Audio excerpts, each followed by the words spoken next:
All right. Are we up and running? We're going? All right. Let's call the meeting to order. Welcome to the Mendocino Unified School District August 22nd meeting, first day of school. It's exciting to see everybody back and to be back.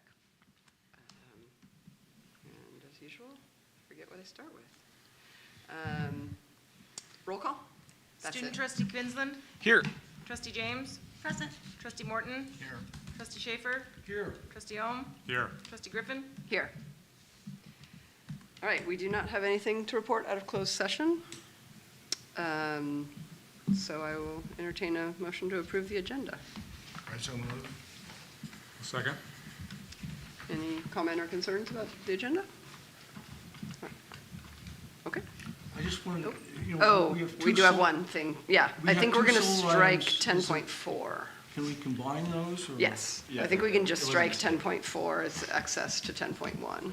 Okay. Yeah, I knew there was something to remember, and I got a look that said there's something to remember, so there it is. Mark, would you like to revise your motion to approve the agenda with 10.4 stricken? I so move.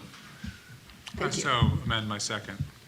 Great. Student Trustee Quinlan. Yes. Trustee James. Yes. Trustee Morton. Yes. Trustee Schaefer. Yes. Trustee Ohm. Yes. Trustee Griffin. Yes. All right. We're off to a good start. I think the first thing is Matt Kennedy with the water projects update.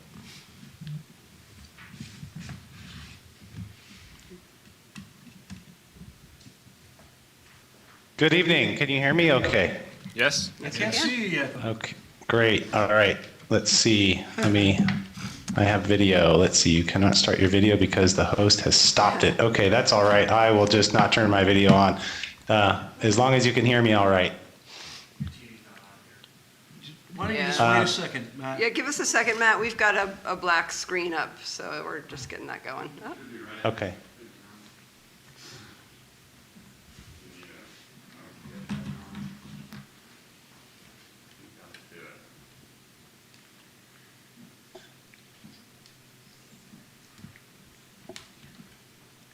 Got a TV here? watch the see. As long as it doesn't fall on my head, I don't care. Hopefully it won't. There, now we see you, Matt. Okay, good. I tried it again and it's working.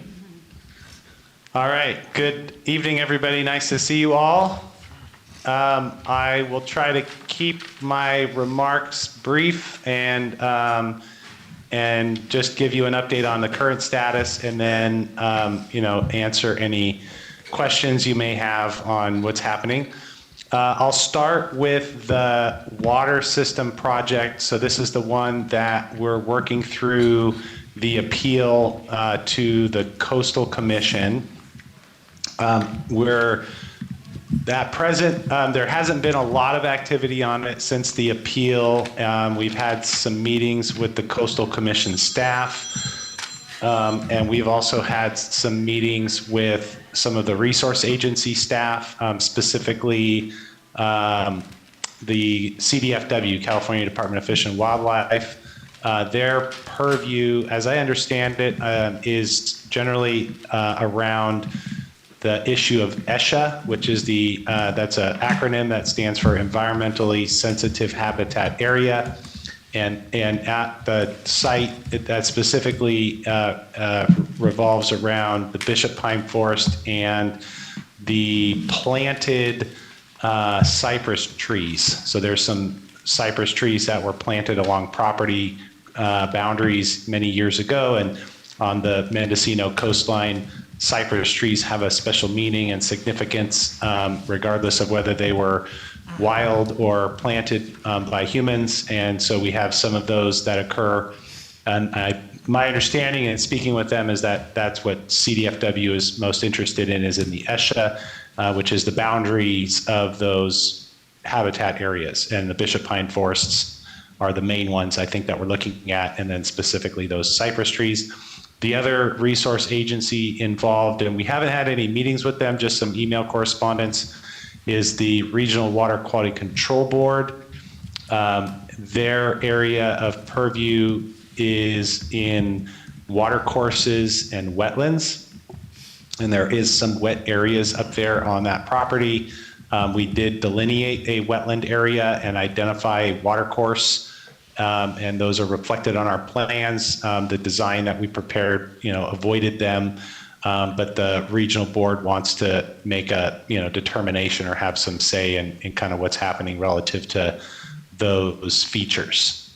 So what the next step is next week on Thursday, the 29th, so 1 week from today, we will be meeting with those parties up at the site to just do a walk around. They want to see the features, get familiar with the site in the context of the project and the design, and then talk about what changes we may be able to make to the layout to address any concerns that they have. And again, it was just on those items as I understand it. The one issue that the Coastal Commission has raised is just with the construction of the wells in the Bishop Pine Forest area. That seems to be a non-starter with them. It was a bit of a surprise to us that they were taking that position, but that seems to be the direction that they're going. We'll see what's discussed during this site visit next week and what the resource agencies have to say, but we have developed call it a backup plan that would hopefully allow us to construct maybe not all the wells that we would like to, but many of the wells, and moving them out to areas of the property that are outside of those ESHA boundaries or within acceptable buffers of those boundaries. Okay. We don't have a revised plan yet for the design, for the layout. I've put a concept together to share over to them just to give them a sense of what we're thinking could be done. So we at least have something to talk about when we're out there in the field. What that generally involves is pushing the tanks and the control building to what would be the east edge of the property with an appropriate setback from the property boundary. And because the ESHA boundaries, the ESHA areas are more to the west, that Bishop Pine Forest and some of those wet areas are more to the west of the site. And so we're sliding them over a bit and hopefully providing enough space that satisfies any concerns that they have. Okay, so I'll just take a pause and see if there's any questions from anybody. Yeah, I've got some questions. Yeah, Michael. I'm thinking of the various timelines involved, and I know you've been approaching the two funding agencies in the state in terms of what they want, but at this point, absent a new agreement, the funding that it's coming through the MCCSD needs to be spent by, March of 2026. That's right. At this point, it seems that the earliest our appeal would go before the Planning Commission, the Coastal Commission, would be sometime, in November. Is that an accurate? Well, what I'm hoping, and this is what the Coastal Commission staff has suggested, is that that we bring it back to the County Planning Commission. I think their preference is that we resolve this at the lowest level possible. There was a waiver, oh boy, I'm trying to remember the name of the specific waiver, but there was a waiver that we signed and sent through to the Coastal Commission that essentially allowed us, it gave us time to resolve the appeal outside of the Coastal Commission's oversight.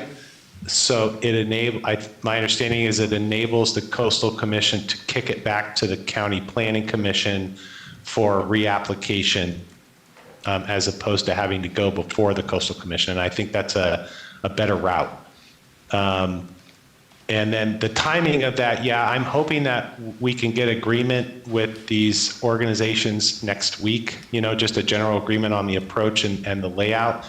And then we can then move quickly to make these revisions to the layout and to the design and, get that to you as well so you can see what we're doing. And then move that forward in a new application, or maybe it's a revised application. I have to look at the process and talk to the county and get that back in front of them, maybe by that November time frame. I'd like to try to do it before the end of this calendar year. So, the Coastal Commission concerns, to my way of looking at them, were outside of what the appellant noted in their objections to the county commission's approval of the project. Have we been in touch with the appellant to see if the changes that we're considering will assuage their objections?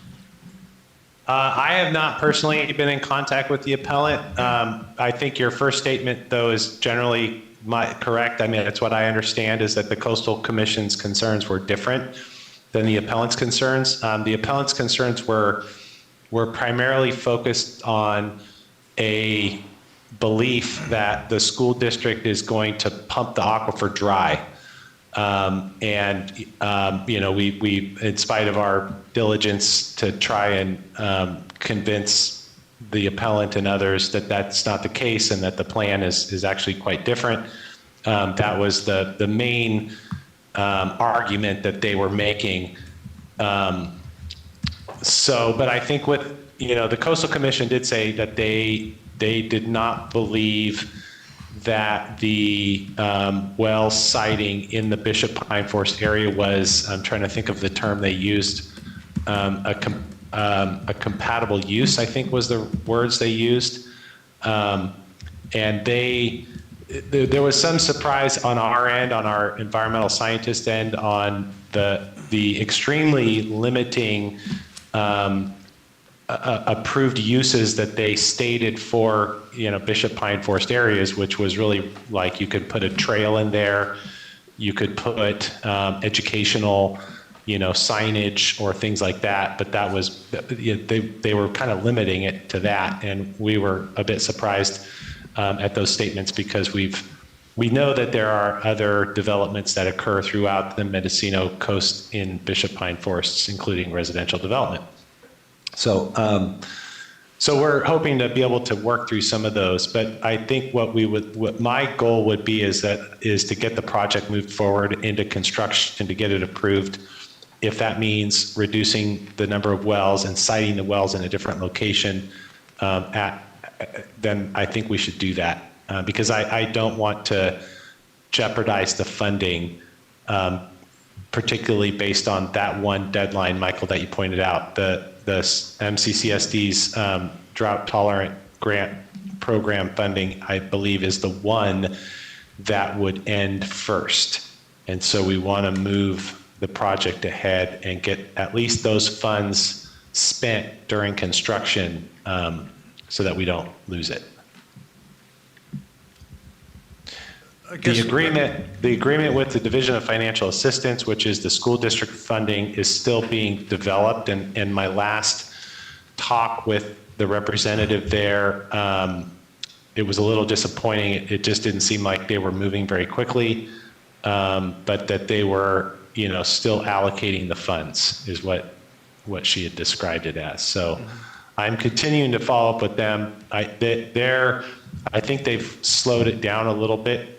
Just understanding that this appeal needs to get worked through and the project approval taken care of. But when that happens, I don't want a lack of an agreement from them to be another road stop, right, for us. I think it's also important that when we develop a new plan, that we have a public meeting that allows the appellant and other community members who objected the last time to see if they have the same objections or have fewer objections before we go to the Planning Commission. Yeah, I'm open to that. When So based on like a CEQA process, which is typically the process when you would have those meetings, those community meetings, that's where they're required to occur. With regard to that, there is no, based on what we're proposing to do, there's no requirement or need for any public meetings. But, if you want to, if the school district board wants to have one, that's certainly within your rights to do so. We'll definitely support you in that regard. Some of the other concerns that the appellant raised, there was one, it was rather brief, but it was on visual impacts. They were, stating that there were concerns about the view sheds and such with regard to the tanks being located there.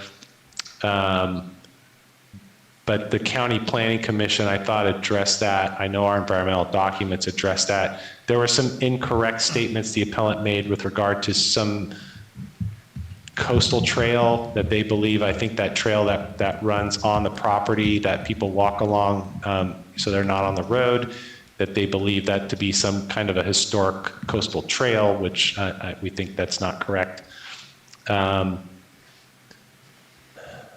Those are the only other comments that I recall. I'd have to go back through because it was quite lengthy.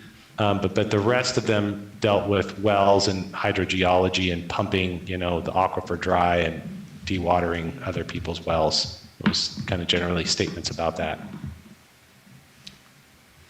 So I just, I know that we're at the end of August and we want to potentially get this before the Planning Commission in 2 or 3 months. So it's a short time frame for you to get the agreement with the state agencies and at the same time also give an opportunity for people in the community to comment. But I just want to make sure that's on your list of things to do.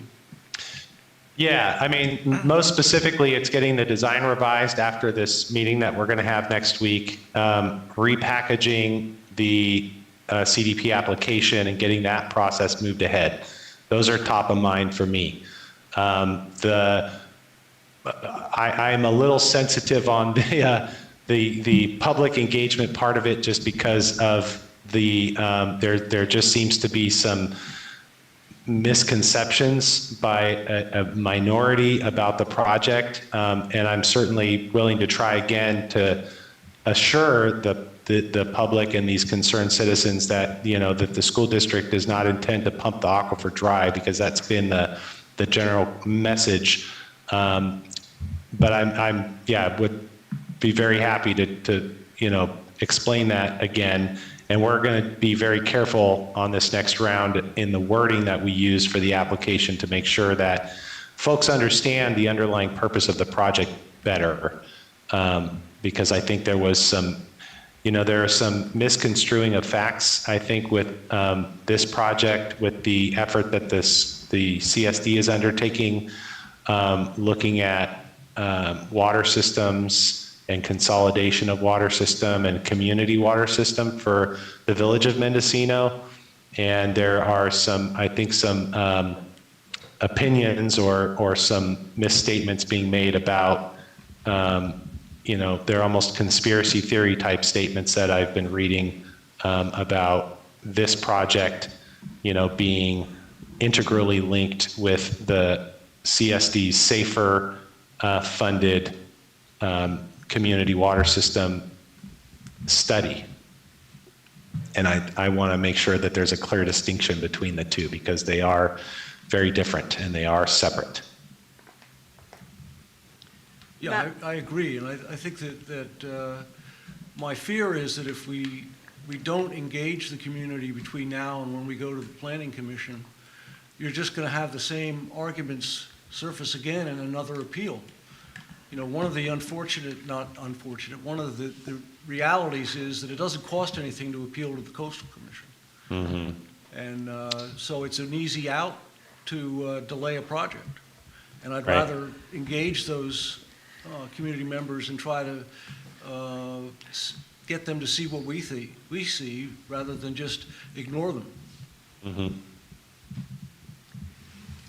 Matt, do you need further approval from us as the board for the revised design before filing the CDP or, the revised or new application?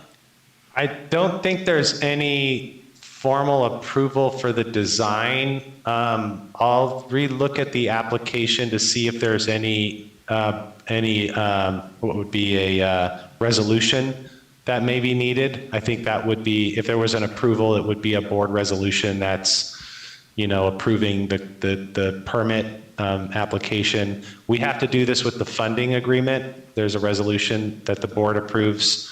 But the resolution also identifies the district superintendent as the signatory authority and approver of any other actions that occur. So that may not be necessary, but we'll check. Okay, so I'm just wondering if you do need a resolution from us, if there's time to put it on next month's agenda, and you can present the revised design to us for that resolution, and that could also be an opportunity for public comment and education. Yeah, I'll look in there and see if there is any board action needed. Otherwise, I think it may be really just an informational meeting. Okay. Is there a one-page synopsis that we've already gotten that I don't remember or that could be produced about why it's not going to pump the aquifer dry? Is that on paper somewhere in case somebody approaches a board member? There isn't a one-page synopsis. What we had done after we received the appeal and I'll say the main document or arguments that were included in the appeal is we did develop a point-by-point response to the appeal. This is something that we would normally do in a CEQA review process.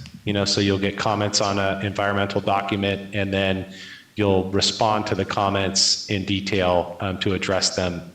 So we did do that, but the responses were never submitted back to the Coastal Commission because we never went down that path of reviewing the project in front of the commission, right? So we're bringing it back to the county for a new application. But we do have that, and we are I could certainly provide that. It's not an official response, so I, would want it to be treated that way. But it does summarize point by point what the appellant's argument was or their statement, and then what we believe to be the, a true and correct response to some of the statements that were made. That'd be great if you could send that to Jason maybe, and he could send it to us. I'd just like to see it. I have a question, Matt. In listening to Michael's comments and what you're saying, is there a option that we can somehow force the Coastal Commission to complete the appeal process so that they are approving it? Since what I heard you say is they did not agree with any of the appellant's concerns, but brought up their own concerns. And if we're in fact addressing their concerns, getting them to make that approval rather than looping us back to the county level, and then, like Michael said, open that up for yet another round of local appeals. Yeah, I think we want to be careful about going that route. Mainly, when the Coastal Commission makes a determination, it's final. And if they make a determination that is detrimental to the project, we're going to be back to the drawing board. And I don't want to see that happen. So that's why I'm suggesting the route back to the county. And yeah, hopefully being able to address the appellant's issues. It is, I think, a significant point that the Coastal Commission staff generally did not see the appellant's arguments and issues as the issues with the project. The one thing that they did want to see, and this was in the project, it was the intent the entire time, but it's the process for doing a well. So when you do a well, the way it's written in the Mendocino County Code is you construct a well first. They call it a test well, right? So you put the test well in, and then you pump it, and you do the pump testing, and you make sure that there's adequate water available, and then you submit an application to create a production well, right? And that was our intent the whole time, but it was not, I think, articulated clearly, and that was one of the things that the appellant latched onto and said, it was part of their argument about, pushing this in and pumping, a lot of water out and leaving people high and dry. So the Coastal Commission said, hey, we understand that you want to go through the process correctly, but let's just make sure it's stated that way in the application. So that was one item that was kind of in line, but not, in their mind, that wasn't really a big issue. Really, it was the ESHA, and that the Coastal Commission really wants to make sure that the CDFW and the regional board are engaged in this review and agree with what the plan is and where these boundaries are, and that resources are being protected. One thing I want to bring up with them in the field when we're up there is just the extent of previous improvements up there and previous development and moving of earth and clearing of area to build the water system that the school district has. There are, a lot of trees up there, but there are also, the tanks and the treatment building and all these features, when we look at these ESHA boundaries, they're all built within the boundaries. And there's been a lot of work that's been done within these boundaries. And I think it's a fair and valid argument to be made that it should be acceptable for us to be able to work within these existing areas that have been previously developed for the purpose of providing water to the school's water system. And I'm hoping through that discussion that we can have a little bit more room to work up there, because it's starting to get rather tight trying to squeeze things up against property boundaries. And I want you to be a good neighbor to your neighbors, right? And that means I'm trying to pull things back away from those property boundaries a bit so that, they don't have a big tank or a building, staring at them. Right. Any other questions for Matt? Well, that's just the first phase. He's going on to talk about recycled water. Okay. Tell me the date and the time of the meeting again. The meeting is on Thursday, the 29th next week. It's at 10 o'clock. Okay. And it's just limited to, the representatives of the district, both districts, and then the resource agencies and the Coastal Commission staff. Those are the folks that were invited. Oh, and the county planning staff. There's someone from the county planning is also supposed to be there. Okay. All right, anything else we should know on that project, or you want to shift over to recycled water? That's, you know everything I know at this point. So the next step is we're going to see what happens on Thursday next week and hopefully have a positive discussion and a path forward. So I'll move over to recycle water. As you know, the governor has cut the program. I think that this was conveyed to you, at least I had conveyed it to you, Jason, and I think you may have shared it to your board, that the funding for fiscal year 25 at the state level for what's called the Water Recycling Funding Program, which is the program that we were seeking funding through for the project, was cut severely by the governor by, I think it was several $100 million. It essentially killed the project at the time. That was the message that we got from the program representatives. So we have diligently hung in there. As you know, the Community Services District is the lead for the project. They are effectively taking ownership of the distribution and storage part of the project and the the plant improvements, because there are a number of plant improvements that need to be completed to enable the distribution of more recycled water than they're able to now. So the program was defunded effectively, but over the course of several months in the spring, they were able to retain a certain number of applicants. And this was all happening at the same time that the application for funding was still being processed. So there was a mad scramble, I'll say, for us to get everything into them as quickly as we could, and respond to any questions that they had on the application as quickly as we could. Everything was submitted, everything got in, and then it was just a waiting game at that point. And it has been a waiting game really up to this point. We're just waiting to hear what happened to the funding. We have heard that the school district, that the CSD did qualify as a severely disadvantaged community. In fiscal year 24, the CSD area, would be the census area, was designated as a severely disadvantaged community, which the school district also qualifies for that designation. And that helps tremendously when it comes to getting funding through these programs. With that designation, you're able to get effectively 100% grant funding with no repayment requirement, with a disadvantaged community status, which is what the current census lists the service area or the community as. You get mostly grants, but you'll often get, like, say, 10 or 20% in low interest loans. Okay.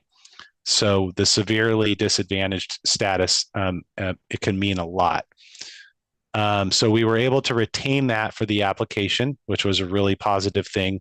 The funding request was $15 million for the entire project. I'm hopeful that that will be enough to build it all. We're going to figure out a way to do it. And the budgets that were established and the applicants, let me take a step back. There were a small handful of applicants that the water recycling funding program was able to retain in the program. And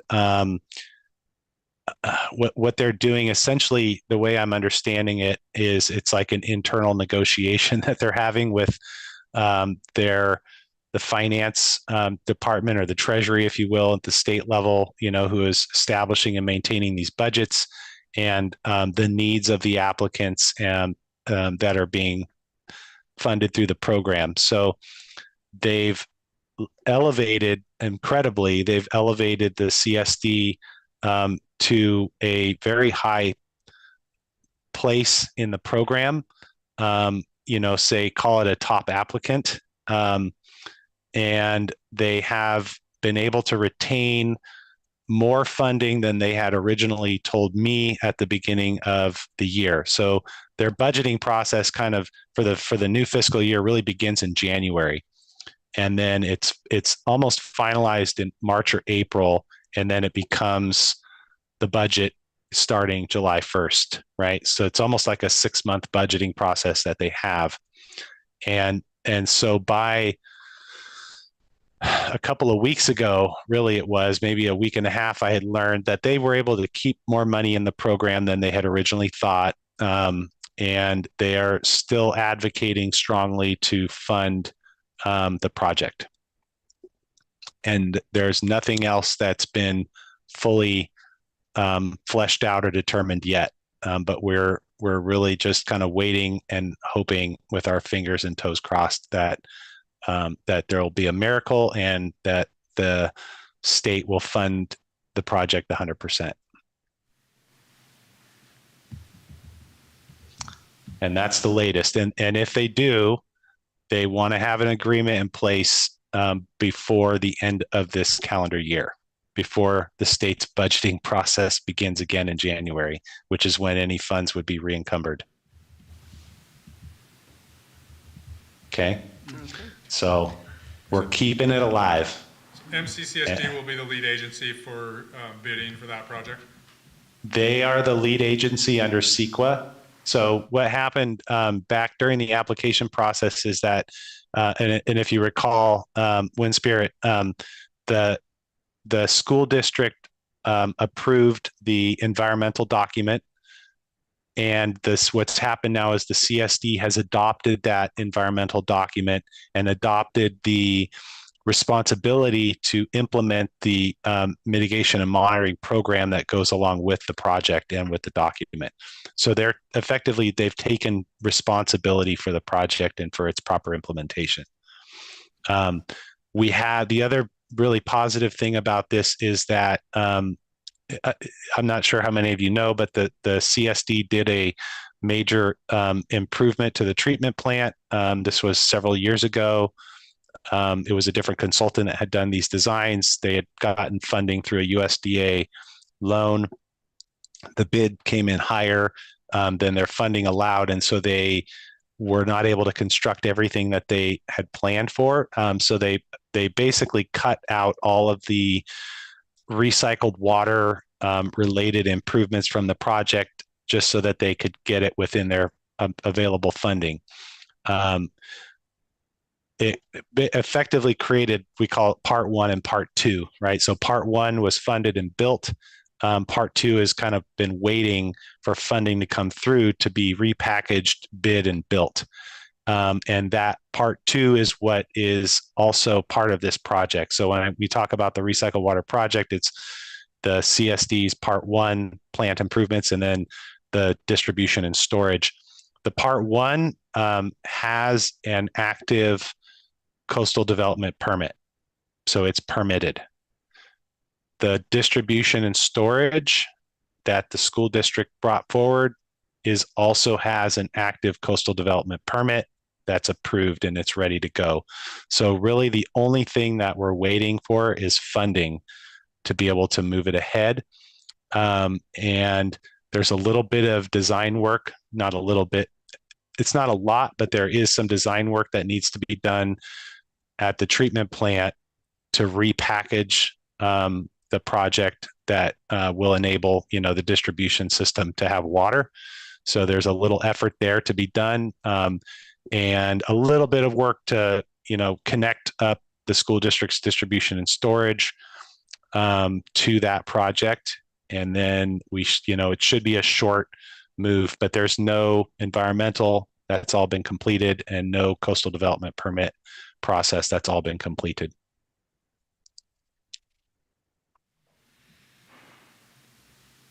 Okay, any other questions for Matt? All right, thanks so much, Matt. Really appreciate it. Thank you. You're welcome. you, Matt. Keep your fingers and toes crossed. Thank you, guys. All right. Did you want to ask if the public had any questions? Yeah, before you go, Matt, is there anyone online or here who would like to ask Matt any questions about the water project? Either of the water projects, the storage project up Little Lake Road or the recycled water project that the MCCSD is doing in town? I see no one. All right. All right. Thank for the you. reminder, Michael. All right. Just making sure we're talking about these later. Number 6 is the recognition of Muse, an appreciation for special donations. Yeah, so I don't have the exact dollar figure that's on the agenda, but. $26,295.51. Oh, there you go. But I just want to recognize Muse again for supporting our programs. And I don't know what the total number that they've donated over the years, but they continue to support our enrichment programs. So I just want to make sure we call them out and thank them for their donation. Great, thank you. Did that go to any particular projects, or is it? Various projects. Okay. Great. Item 7 is the consent agenda. These are a variety of administrative items that are all passed in a single motion generally. I did have just on the school safety plan, in particular for the K-8 school, a couple of typos. I assume our approval of that, I could share those with Kim separately. Is that right? Which one? That one is 7.16. Oh, yeah. I'll move that we adopt the consent calendar. Well, second? Thank you. Is there any public comment or concerns about the consent agenda before we vote? Okay. Student trustee Kinsland? Yes. Trustee James? Yes. Trustee Morton? Yes. Trustee Schaefer? Yes. Trustee Ohm? Yes. Trustee Griffin? Yes. All right, item 8 is reports. Knut? All right, so first day of school, we seniors woke up bright and early to get out to senior sunrise today at 6:30. That was the meeting time, so we got a picture all together. There was a little bit of confusement. Some people were confused because the time was not really sent out correctly. So some people did arrive at 6:45 or later, and people had already left by that point. So there was a bit of, some people were not in the picture. Yeah, But do hopefully some they can get photoshopping. edited in. And then overall in the school day, I feel like there was definitely like some excitement for the new campus, for the lower campus that people will be moving into hopefully very soon. And also, although people are not in summer anymore, they're definitely excited about this school year and what it has to come. And we all had an assembly this morning where we made a tunnel for the freshmen, as well as our ASB school president gave a speech about various things, including the on-campus lunch policy, which is around for, I believe, 4 days, unless they counted the weekend days, which I don't know. But that is basically a policy where we don't have off-campus lunch until a little bit into our school year, just to get people on the right track. And instead of a form, since I didn't make one of those this time, I just had a general question that I asked around to people, and that was, what are you looking forward to this year? This person says, the finished new school building. This person says, the gym to be complete and all of the classes. New tennis uniforms, newer uniforms, complete gym, new building, small maintenance problems to be fixed. No solar panels in spots, proper classrooms, graduating, volleyball, home games in the gym. So that is some notes on that. And yeah, I guess I'll have more to report on next month. But yeah, that's all. Great. Thank you, Knut. Appreciate it. Tobin?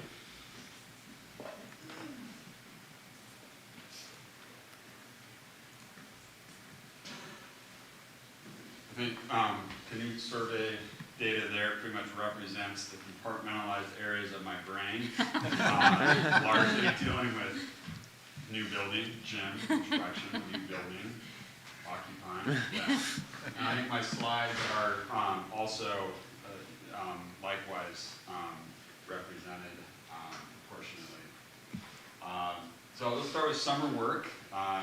There's a lot going on here. It's important that the place looks buttoned down, that it looks good. I think that affects people mentally and makes them want to be here. And so that was definitely a big drive, including there's Noah, our athletic director, and various other things. Noah and I touched up all the paint in the classrooms and the hallways and spackled and filled the holes. These walls in wainscoting, so that'll be an ongoing thing that we'll have to do. Keep it looking good, because it's important. And Michael Schaefer. I know we don't want to name things after him. If you want a plaque in the back. It's not done yet, but that's the community school bathroom. Construction, just a few views here. So you'll see in a lot of these pictures that there is stuff being moved in. Everyone was on top of each other for the last few days, but we're definitely positioning ourselves so you can see the new radio station that's twice as big as it was before, because those are 2 rooms combined. Marshall did I don't know what he did, and he did some kind of decibel test in the studios that said that they were exactly how a studio should be. I think that's the soundproof. It means the soundproofing was spot on. Exactly. Okay. This is the art room, so you can see all the art stuff. Everything's like in the middle of the room, right? Because we're not quite in there. It took a long time to get those sinks, but they're there. There's some things that we need to do. The next slide. When I tell people the dark room's not dark, there's no windows in it. Yeah, I understand, but the ceiling is white and the cabinets are light colored. So we might have a little more work in there to prevent light bouncing around from neighboring enlargers. So, Eric's on board to try to figure that out and make it how we have to make it and experiment with that. But that other sink is a large victory. That took a long time to get that there too. This is how it is. Yeah, go ahead. This is the gym. You can actually see the gym floor, and not only that, there's a reflection in it, which is amazing. It's been covered and dusty for a while. So that's sort of the entryway into the foyer. A little bit unfortunately, they used a black marmoleum there, which would be a little bit hard to clean, but we'll see once we get our walk-off mats on there if we can keep that clean. But, there you are looking out, and the portables are still there, but, through the gym, there's a lot more just lines of sight. The foyer going into the hospitality area, everything's just bigger. If you go to the next slide, there's an old picture of where the stage was, just because we've probably all forgotten what it looked like. It's kind of a close-up of the stage, but there's the space, or just this huge open space in there. So you got the flex area, and then the weight room it's not lit in there, but behind those windows is a whole other huge room that's the weight room. So just, everything is just much more practical, lots of space. So it's super exciting. Everyone's excited about their spaces. We just need to get in there. The kitchen is the same thing. I mean, it's amazing. There's prep stations. There's these 3 huge prep stations along the wall. You got the central cooking place. You have a classroom space. It's top of the line. I've never been in Fort Bragg's one, but that was like a huge deal when they built that building. And I think this is right up there. So the spaces are amazing, and everyone's super stoked about that. So here's a picture. There's the tunnel. There's the tunnel Canute was talking about. The freshmen go through that. It's kind of a tradition, and then they exit out of it as seniors. Which I was saying, we didn't do that this year, but those freshmen didn't actually get to go through it. Last year's seniors weren't here, so they didn't get to go through it either way. But these guys will get to. And there's Clayton Hunter, our ASB president, addressing the crew there. So next slide. And sports have started up. We have volleyball. We had a couple home soccer games yesterday, so I was able to get some pictures. Our boys won 4-0. Thanks with Coach Griffin here, which is an emphatic victory. If you followed soccer, we haven't won like that, I don't think, in a while. So that was great to see. And the girls, we played Willits. They dropped the game 1-0, but it was off an impossibly good shot. So another good battle there. And we'll end with some thank yous to the office staff that comes in deep in the summer and works on things, Marcy and Noah and Kamala. Everything was just so seamless and well done this year with registration. We've really kind of got that down, which is good because we have 5 programs.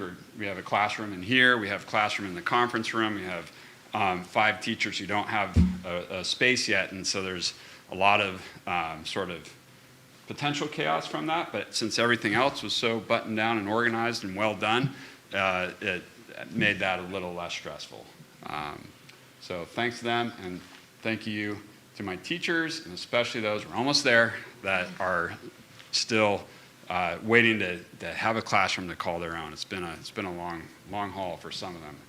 The art teacher, he's been out the longest because remember the art room used to be up here. And so Eric has been, well, this is going on the 4th year, he has not had a true art room. So yeah, they will be stoked. All right, any questions? Any thoughts or reaction to the AI in service? Yeah, it was interesting. I think I have used it as a tool before. So, I think there was I think for some people it might have been new and interesting. I think knowing that there's specific AI tools out there that are trained on, specific things like special education or, areas that you're specialized in and leveraging those is a positive thing. And yeah, we'll see what comes of that. So.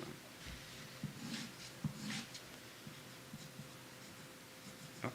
And if we need to,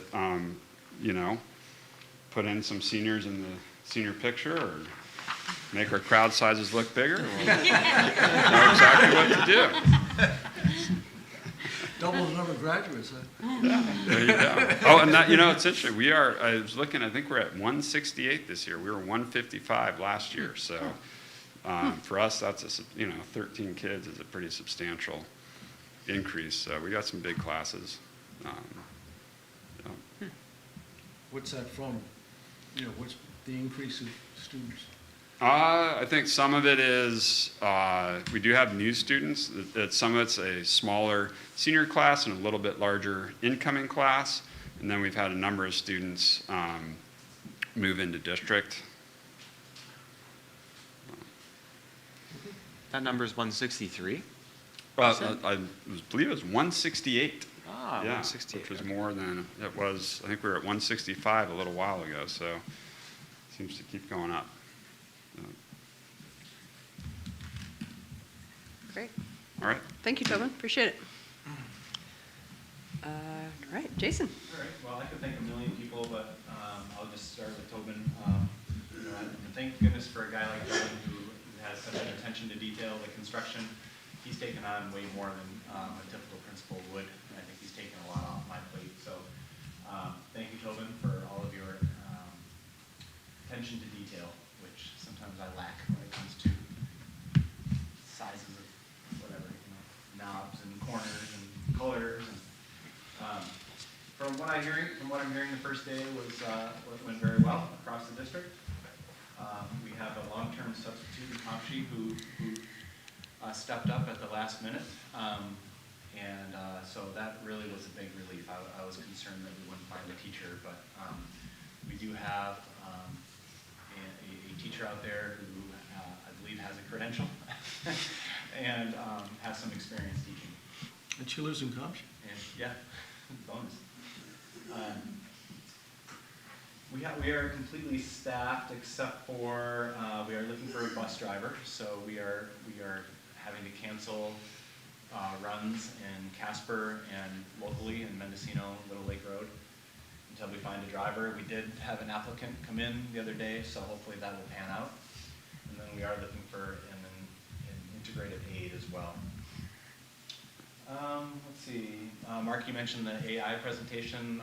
All of our staff, grades 4 through 12, went through an artificial intelligence training, and I thought it was really good. I was probably one of those people that didn't know much about it and how we could use it in the classroom, and so that was really helpful. And I think one of the things they said was when the calculator came out, educators were concerned about cheating and how we were going to adjust, and we did. And then the internet came out, and we were concerned about that, and now we use that in the classroom. We use both of those in the classroom every day, many days, and so now this is just something that's not going to go away. So we should learn how to use it rather than be afraid of it. So I thought it went really well. I wanted to go to the state superintendent's housing meeting.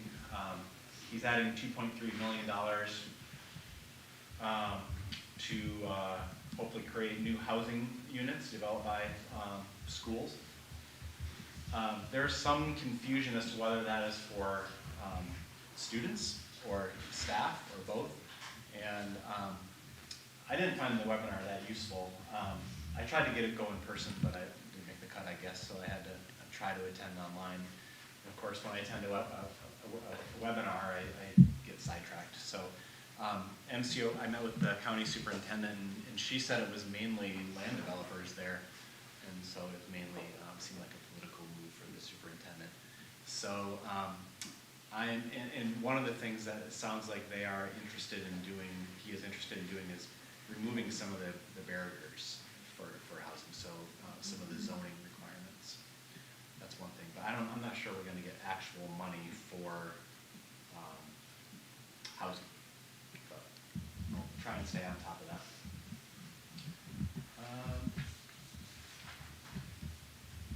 Other than that, as you know, I'm now I've taken on the role of maintenance supervisor, and I think it's been great. It's been a great experience so far.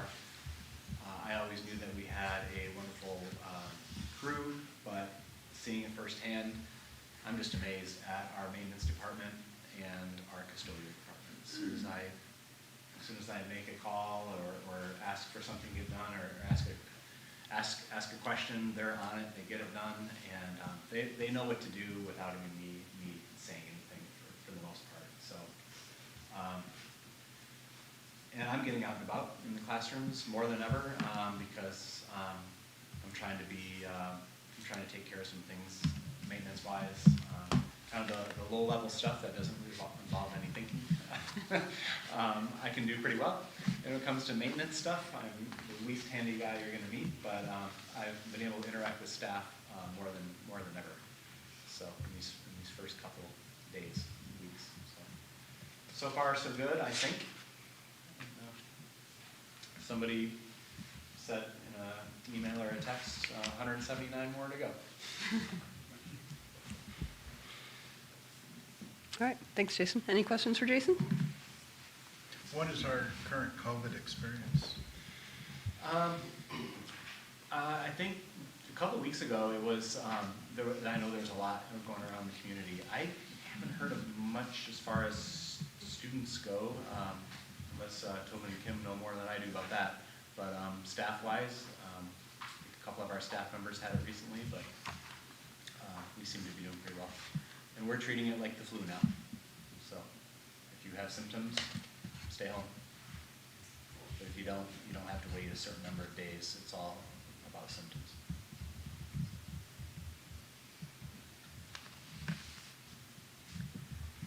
All right, move on to the MTA rep. That is Josh Potter. Welcome. Thank you.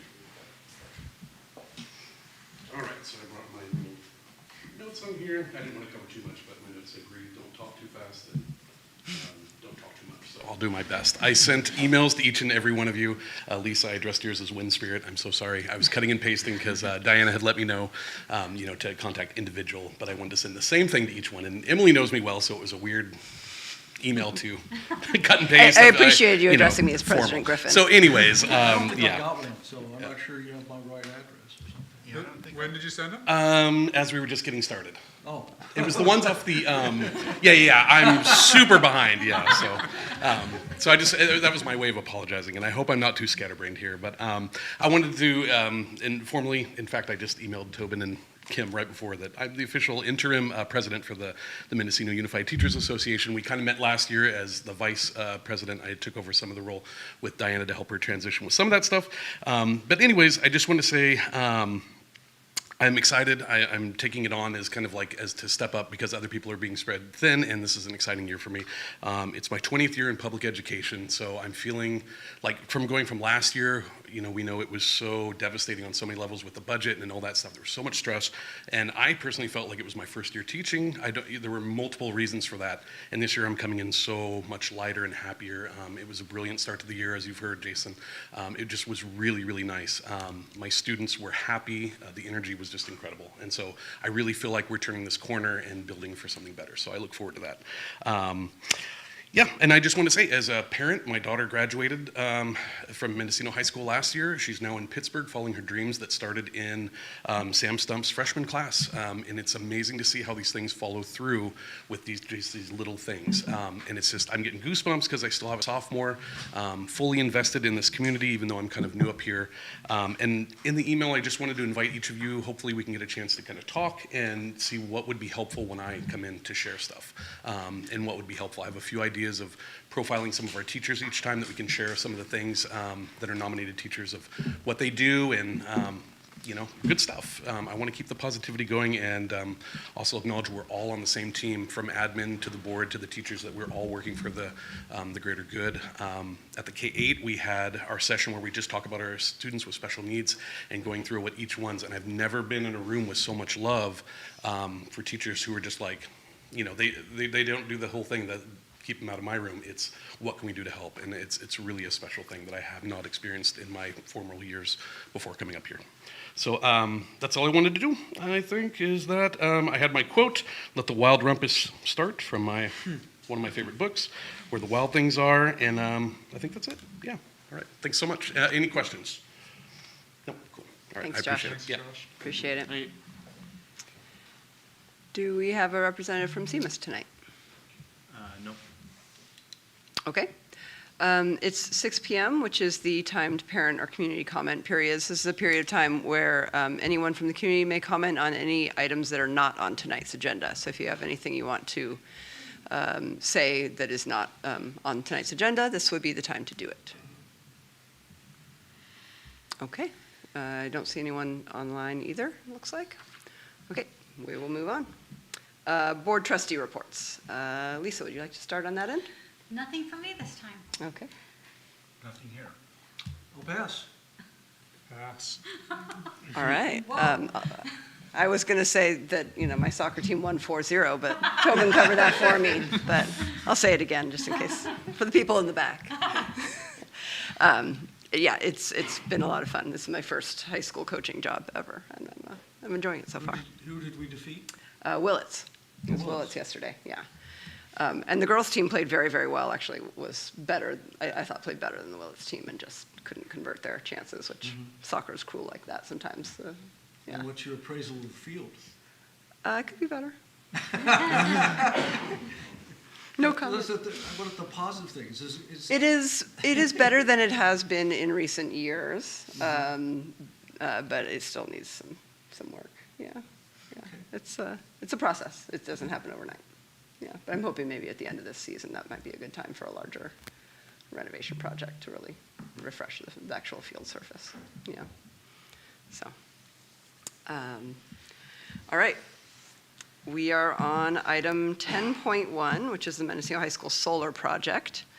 And this has been on our agenda for a few months now. I believe we have someone from our consulting organization, NV5, here to go over sort of the latest and greatest of where we're at after speaking with Tom and Jason over the summer. And we kind of came to, I think, as a facilities committee, an idea of which direction we wanted to go. And we're going to dive in on that a little bit more. Hi, Zoe, is that you? Can you hear us? Yeah, I can hear you. Can you guys hear me okay? Yes, great, thanks. Excellent. Hi, everyone. Welcome. I'm Zoe Spondek. I work with Tom Willard on this project and at NE5 Clean Energy. I have a slide deck, so I'm going to try to share my screen. Let's see. Can everyone see that okay? Yep. Okay, there we go. Excellent.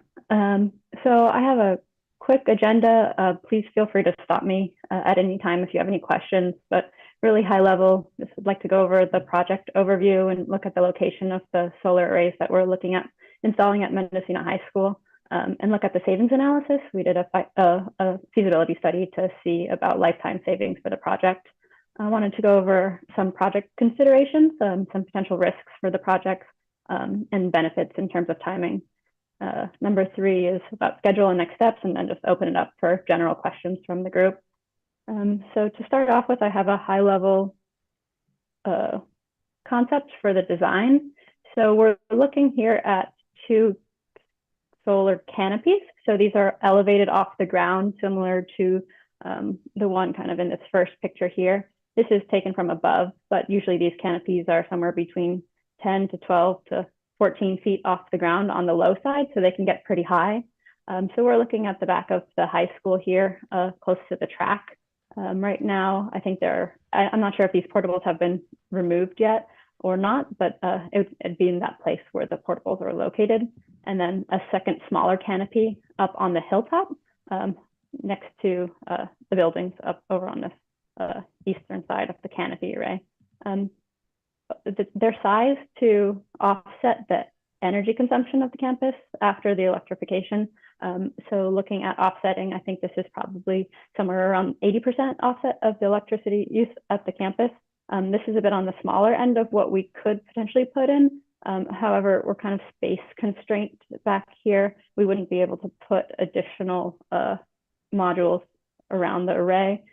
There are some restrictions with DSA about locations of canopies and how close they can be to buildings and some other requirements like that.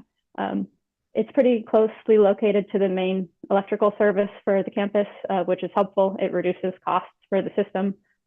So really this is mostly at a high level. Of course, we'll need to do some, once we have a contractor on board, we'll have to do some additional due diligence to make sure this is feasible and possible on the hillside, and then also here to make sure the soils are all right and there are no issues with existing utility lines in the area. So this is very much conceptual, potential to change, but this is what we currently have and we're working with, and that we would go out to bid.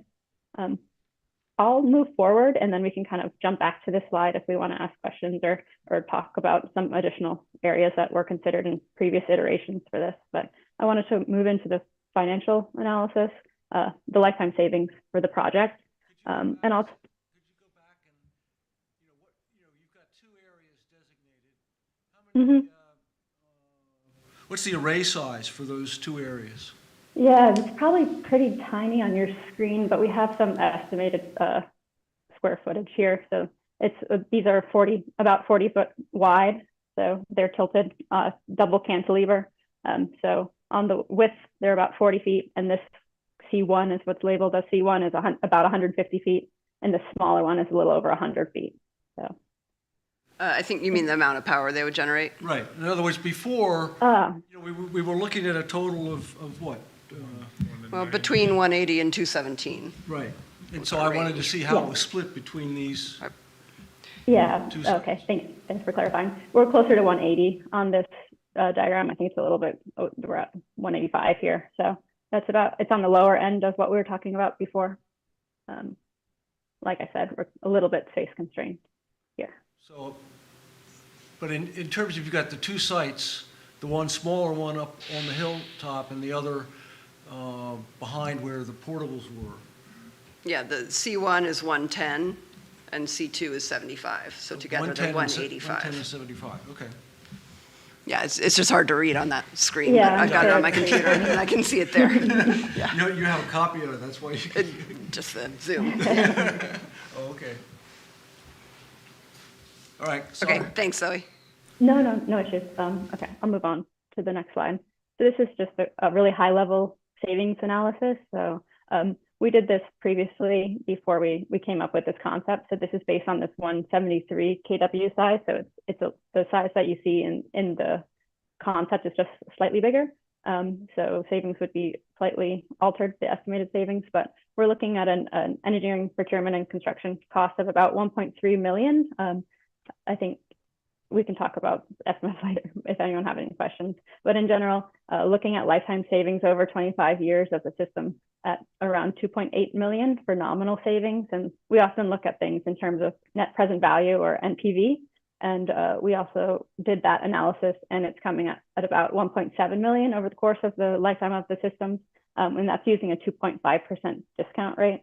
And then kind of some other look at the analysis. If you consider it an ROI, we're looking at about 150% or a simple payback of about 7.6 years. So overall, pretty financially viable for the system, so long as the price of the bids that would come back from potential installers come in the estimated range that we're estimating at.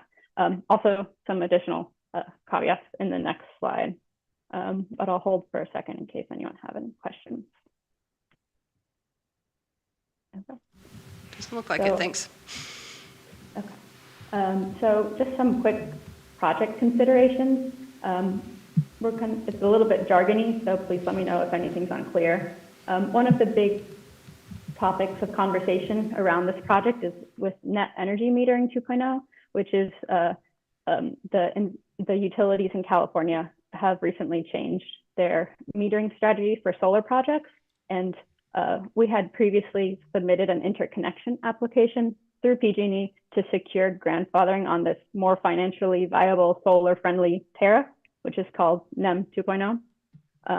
And with that interconnection application, we kind of grandfather the system into this beneficial tariff. So it's going to financially make save more money for the district over the lifetime of the project, but it comes with some constraints. With those constraints, one of those is the size, which we had referenced, which is about 170 kW to 210 kW. So we have to make sure the size of the system is within those limits. Secondly, we have to make sure the system is complete by April 2026, which is a very hard deadline for PG&E. And that means that the system has to be electrically connected and able to produce energy for the district by April 2026. In addition, some other things that have changed recently is the Inflation Reduction Act. It allows non-taxable entities to access the ITC or it's a tax credit for solar projects, and it allows, usually you'd only be able to access this through a taxable entity, somebody that's providing something like a power purchase agreement or a PPA, but now school districts, public entities can access this tax credit, and it's essentially pays back in the form of a direct payment, so a cash payment back to the district after the systems are installed. And that's at a 30% base credit, which is really improving the financial viability of this project, and that's included in the lifetime savings analysis. One caveat for the IRA or the Inflation Reduction Act credit is that if you're using tax-exempt funds or tax-exempt bonds, which a lot of school districts use for these types of projects, there's a 15% haircut or 15% reduction in that 30% base credit. So a little bit of a reduction in savings or a potential return. Is that half of the 30% or is that actually for? Yeah, it's 15% of 30, so it's somewhere around 25% or something like that. 26, yeah, good question. And then finally, my third bullet here is on site considerations. One additional consideration for a recent change in the Title 24, the California Energy Code, requires EV chargers to be installed in some cases under canopies, PV canopies. So in the case, that's only in the case where there is parking under the EV canopy. And I believe one of the arrays that we showed in the previous concept, there were cars parked underneath there. I think I'm not sure if that location is a designated parking area or if it's kind of more informal, but in some cases, we might have to install EV chargers under the array. A topic we'll have to work through with the contractor during the design phase. Additionally, we'll have to look at the ADA access to the canopies. I'm assuming that there's an ADA access compliant route right now to where the parking area is, but there's a consideration that we'd have to look through. It wasn't clear to me on the layout. So we'd have to be looking at some site plans and make sure that's a reliable route for ADA access. So these are some key considerations, potential risks for the project in terms of schedule, but benefits as well in terms of the IRA. So those were the big topics that I wanted to talk about. I have a really high level schedule here in terms of the procurement and then the installation of the solar arrays in order to make the project complete before the NEM 2.0 deadline in April 2026. This year would be really focused on getting a contractor on board. We'd most likely be doing some kind of direct outreach to contractors that would be interested in the project. It's somewhat smaller than some of the larger, so some of the larger developers might not be interested in the size of the project, but we've had done some preliminary outreach to some vendors that might be interested, and a few of them expressed interest in the project. So probably doing a direct outreach to contractors in order to get a more select set of proposals in, review them, select one with the district, and enter into contract negotiations before the end of the year with the goal of getting the design started in January of 2025 and into permitting, and then construction probably into the summer, if not later into the fall. Some considerations around DSA, of course, that might delay that timeline, and then commissioning and closeout later in 2025 and into 2026, hopefully well before the April 2026 deadline for NEM 2.0. So that's everything I have here. I'm happy to go back to the layout if folks have any questions or about anything. Zoe, on that timeline slide that you just showed us, I think the second line there, I think that should be 2024, correct? November, December 2024. Okay. Yeah, you're correct. Thank you. So it sounds like we have time to get it done with a couple months to spare right now, but we really don't have a few months to spare. we should get going. 100% get going. Folks that are, or contractors that are installing arrays, especially for schools, they're constrained in terms of installing during the summertime. So their 2025 summer schedule is filling up quickly because a lot of school districts are looking to install solar with this NEM 2.0 deadline in place. So it's a busy time, and there are uncertainties with DSA. I know DSA is also filling up in terms of their schedule. So it's definitely tight, and we would like to get started as soon as we can. And could you go? Yeah, so go I ahead. don't know whether you or you want her to explain how you narrowed in on these sites and. Yeah, why don't I do that? It's quite Winspear different and from I. where we were. Yeah, in Winspear and June. I kind of kept going back and forth and walked it a few times and talked about the different locations, the various tree options we talked about, the cypress trees between the two fields, the cypress trees to the west and north of the fields. There was the hillside going down toward the soccer field on the southeast corner of the track and soccer field there. And obviously, we as a board have talked about all those locations a lot. A lot of us have walked them and thought about them and talked about them with Jason and Tobin and everybody else. Eventually, after doing that multiple times, and then also getting the cost of the canopy and thinking about the cost of the tree clearing, we realized that the cost of the canopy the additional cost of doing canopies would actually probably be less than the additional cost of having to deal with the trees. Mm-hmm.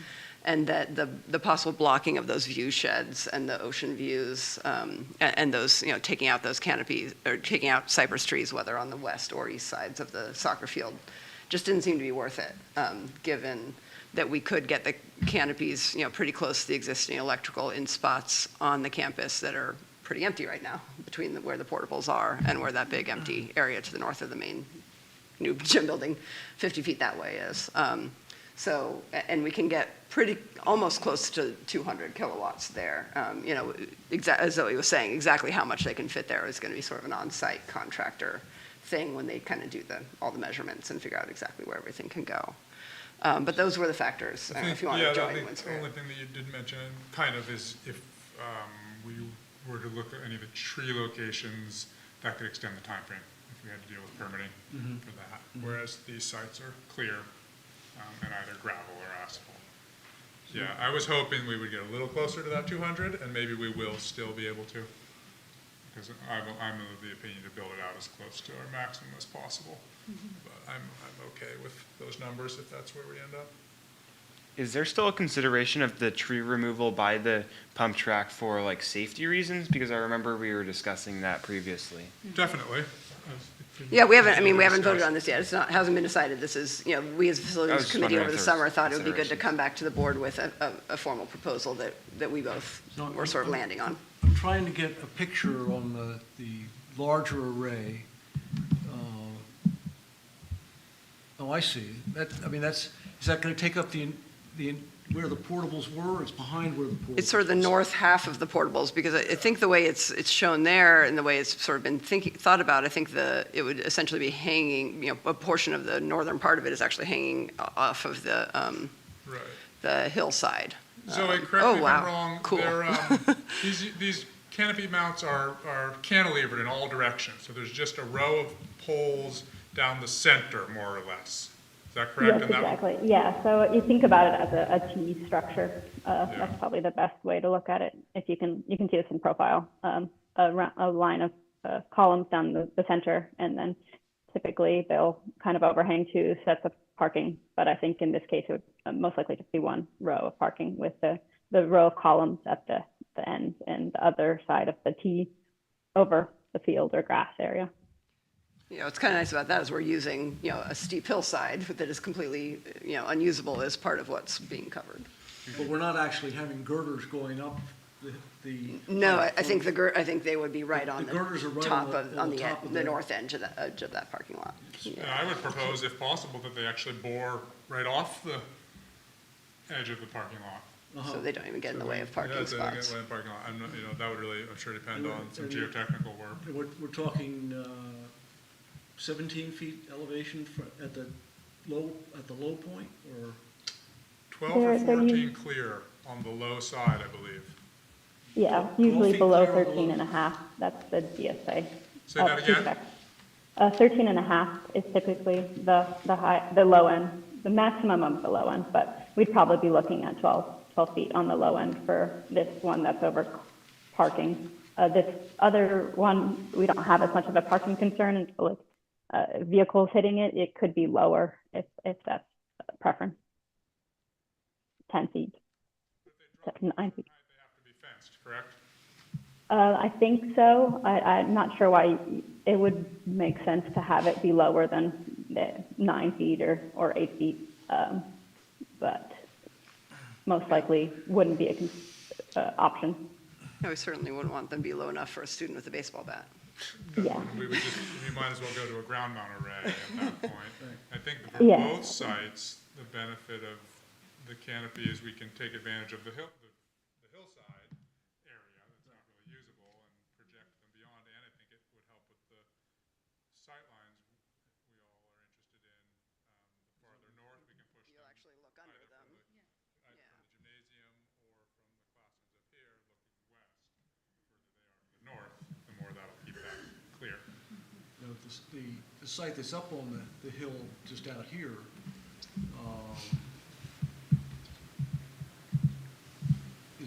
how does that impact the views from the classrooms? I mean, it's potential, you know, I mean, that's part of the hope of them being 12 feet high is that you mostly be sitting in a classroom looking out under them. Yeah, you might see them as well, but I don't think it would actually block the ocean view. For example, it might block some sky view. You know, obviously they would be there and they would be seen. That's definitely the case. And are these, are there other installations in similar coastal environments where you're dealing with north winds coming in at potential gale force and above? I haven't seen one. Yeah, I don't know. I mean, that's a concern I have. I mean, I live. Well, we Yeah, talked about that with question. Tom last I time, live, right? That you know, you said they're inland. designed for this. I live inland and I live, you know, a little bit down from the ridgetop, so I don't get high winds, but I know that I still, you know, when I get a wind, worry about my panels just flying off the rack there. It just seems the cantilevered aspect, I'm not an engineer, but You're right. the wind gets really speedy sometimes. As Jason just pointed out, there are carport solar panels in Fort Bragg at the Fort Bragg Middle School, Yeah. right next to the tennis courts. They've been there for a while. There's actually that tiny little set of square panels right by the comm school that have been there forever. They're no longer operational, but they haven't flown off of anything. True. Yeah, the DSA is very stringent in their structural review, so it's a consideration, but well within the tolerance, I'd say. Zoe, could you go back to the financial page? Yeah. My understanding from an email from Tom over the summer was he got a couple quotes from vendors who would be willing to work here locally in the $5 to $5.40 per kilowatt range. Yeah. And so just doing the math in my head, $5 a watt, 200 kilowatts is $1 million, right? Yeah, I put the numbers from our original feasibility with just trying to be on the conservative side. I think we got some estimates from folks, but I think I just wanted to remain more cautious and Yeah, the for savings sure. might be higher than this. We hope that it's higher than this, but this is kind of a more conservative view. It could end up, the total cost of the project could be lower than this 1.3 million. Yeah, so just as an example, let's take that 200 kilowatt example, which they quoted $5 a kilowatt, or $5 a watt, that's $1 million. Let's call it $1 million, 1.2 instead. We'll get back the 30% tax credit, so that's actually $840,000. 20% minus the 15%. I don't know about the tax exempt part and whether that would be applicable to us or not. Yeah, I don't either. I'm just, Yeah, that's Yeah, something you might want to run by our lawyer to yeah. find out. That's the first time I've heard about it, so.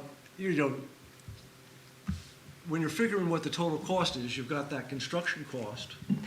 You know, we have a contract on our agenda that's $100-something thousand. What about architect's fees and GSA fees and things like that? What's our real total cost? So when you, with the EPC is engineering, procurement, and construction, so what is that? Yeah.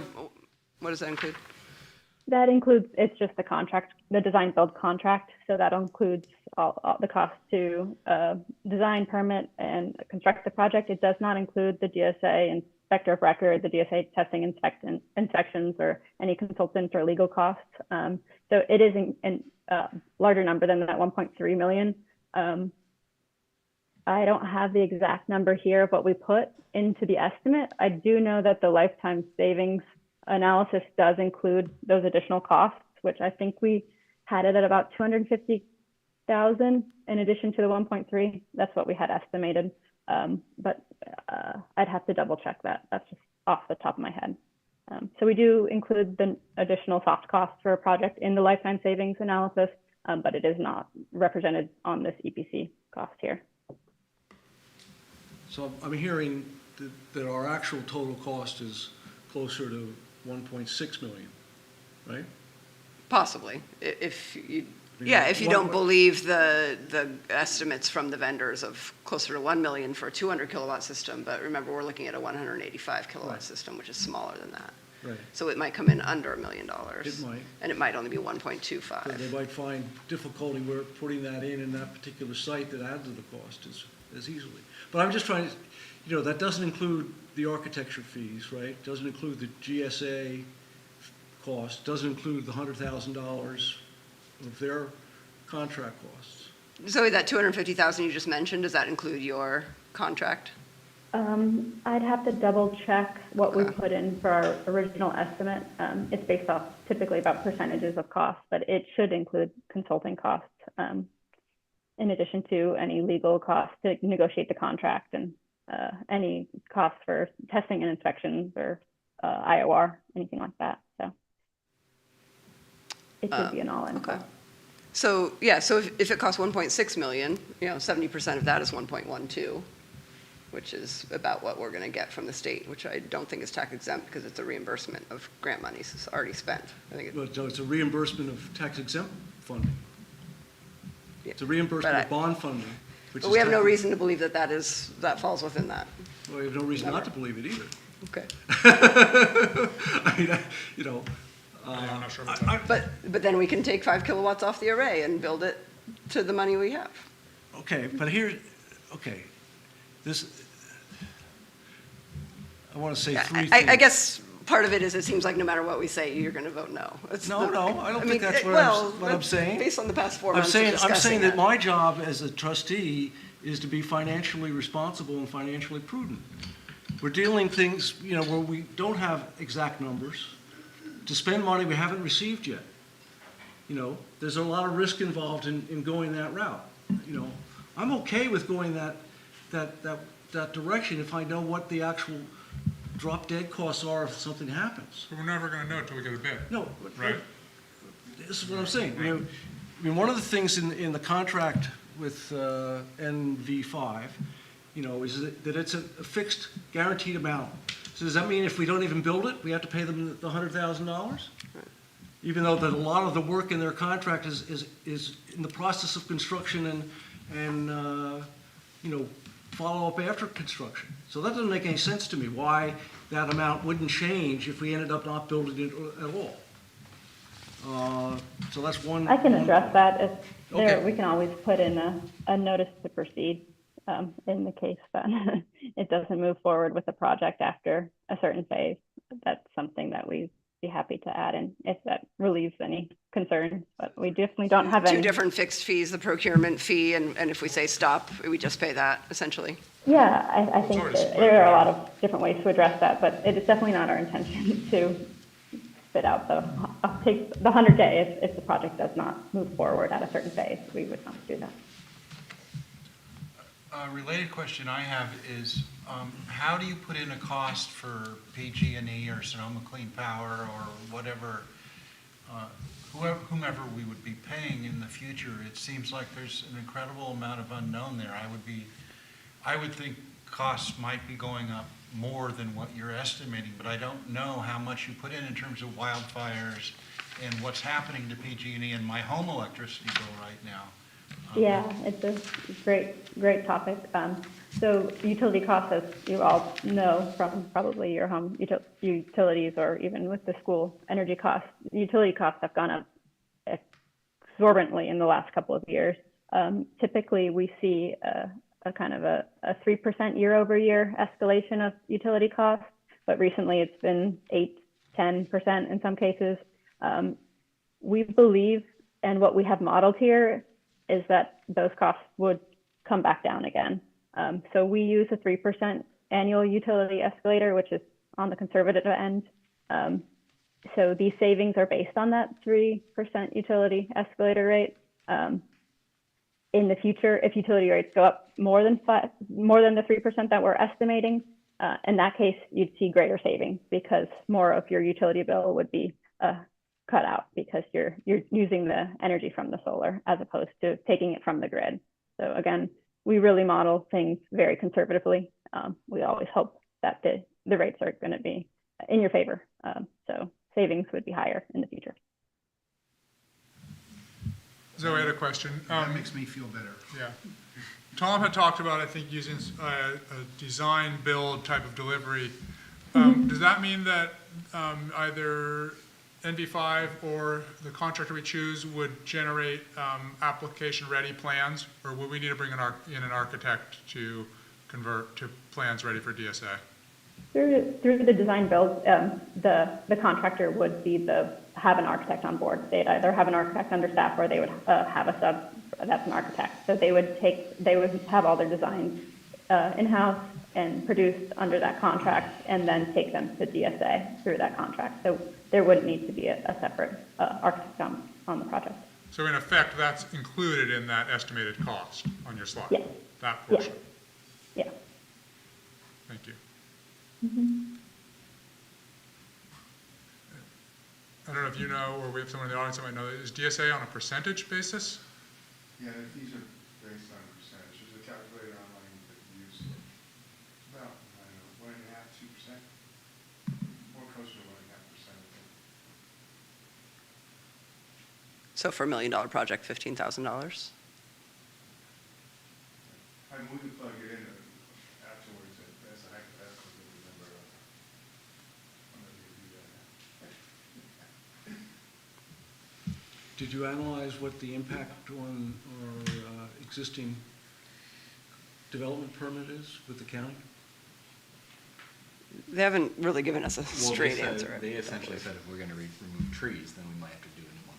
But it's pretty much the same, it's almost the same footprint as we got the permit for.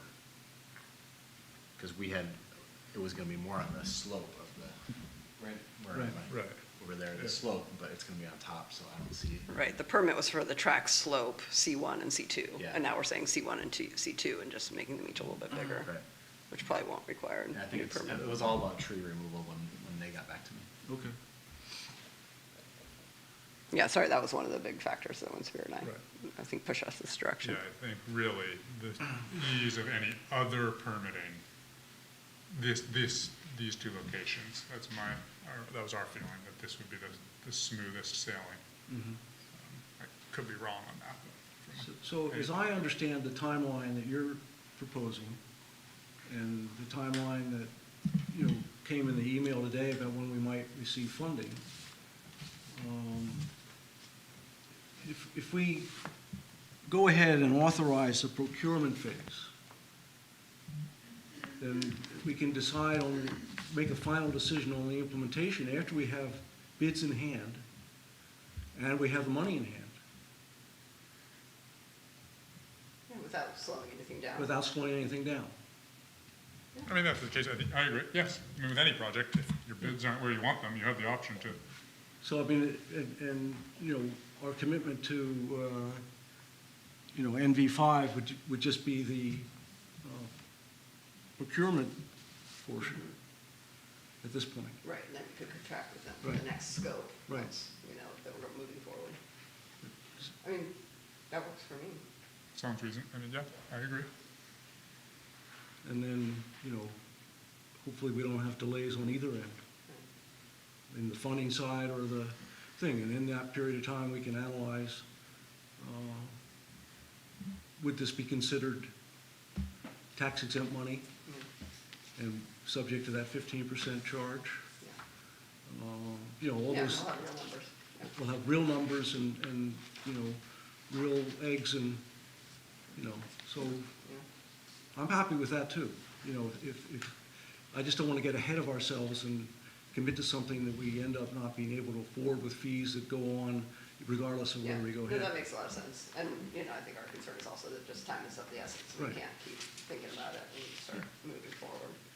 I think one of the other parts is, you know, is this the direction we want to go? And I think this is a good time to open it up, see if any members of the public or the school community want to speak to that piece of the design, to put canopies in the C1 and C2 locations here on the high school. I can speak on it a little bit.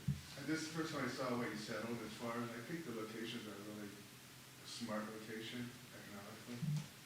I saw the earlier iterations, I think this was a really smart location as far as economics. And it sounds like they've got factored in a lot of the soft costs already. You said not the SAPs, they just calculated, I'm always impressed with your head calculations. 14,400 for $1 million. Got it right here at Mendocino High School. And that doesn't include IR fees, because that's the independent contractors, that would be on top of that. I think they factor in, you know, because there's construction testing and such, that might be the factor already. If not, we can figure out something on that too. So, this is my thoughts. Thanks, Don, appreciate that. Anyone else with any thoughts on the design I have and a couple location? thoughts, Emily. Yeah, of course. One, I think, I'm a little disappointed that we haven't gone out and like made a story poll or something that really see it. Like when we were looking at this, the gym was under construction, we didn't go into the hospitality, the portables are there, it's hard to, you know, it's hard to view. We didn't really ever do that off the top here. I would like to see that. These things are not small, these canopies. So that's important to me, rather than just guessing. I think that's why you do those things. Couple like practical questions. Since these are going to be slanted back towards the pavement instead of like down the slope, if water management like can be, if gutters can take that water back down the slope, if that, how that works. And then my other question is if the inverters are like mounted on the poles, and what the cost is of, because those are what, that's what rusted out down there, is the inverter. Like what's the cost of repairing those and how do you build that cost in? I was just want to make sure, Zoe, can you hear these questions? Not very well. I can hear a little bit, but not completely. I think I caught some of it. One of them about the rain. Back down the hill instead of into the parking lot, and two is the inverter replacement. Look at Aaron with the portable mic. Yeah, we got like the question is, first question is just water runoff management, like is. Yeah, so I think I heard the first question about the water. How about now? Can you hear me? Oh, very clearly. Yeah, that's perfect. Oh, excellent. Yeah, just first question is just about water runoff because these are going to be slanted back into the parking lot. So I'm just curious how you manage that.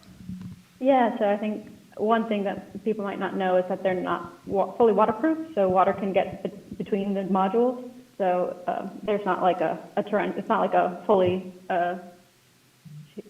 shaped structure like you would see like a canvas or metal or something. Like you're not going to get a torrential back of water, but you do get more pooling than you would if it was just in general water coming down. In some cases, we've seen people put gutters and rain spouts so that it's not coming down in a specific location, or it's not coming down and kind of creating a muddy area. So those are a couple of different solutions to it. So a consideration we can look into. Yeah, thanks for clarifying that they're not, don't provide that weather or waterproofing. Yeah. So the other question is, are the inverters mounted on the uprights of the posts, like throughout the structure? Typically. Yeah, that's what we see typically. They're mounted with the canopy. Mm-hmm. And what is the cost of replacing an inverter? Because we do have experience of those going out in a location right nearby here. I'm sure the technology is better, but are those expensive to replace? They're somewhat expensive, but we, in the lifetime savings analysis, we put money, we kind of have it set up so the savings that you get from the solar PV is kind of pooled, and then eventually if you have an inverter outage or you have maintenance issues, you can use that to pay for the issues that come up. So that's part, we assume that there's going to be an inverter replacement somewhere around year 10 or year 12. So that's calculated into the lifetime savings, but yes, that is a consideration. When you do own the system, you might need to replace it down the line, most likely. All right, thank you. And I believe, Zoe, that the lifetime analysis also includes maintenance and operations contract, an assumption that we'll hire someone to do maintenance operations on the system. I can't hear you as well anymore. Sorry. Can you hear me now? Not yet. I think it was about maintenance and operations. Yeah, and whether an M&O contract is included in the analysis. Yeah, it's included.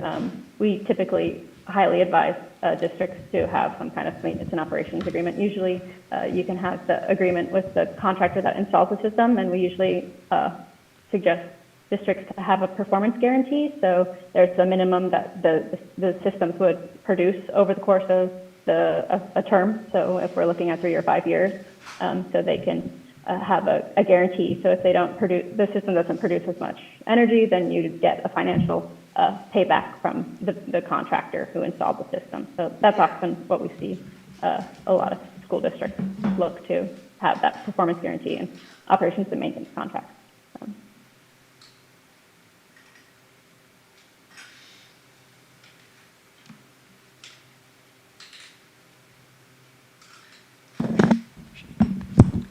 Yeah, we actually had one of those on a set of solar on our K8 building, and unfortunately that installer went bankrupt, and we are under that performance guarantee and can't enforce it. So we have some experience with that.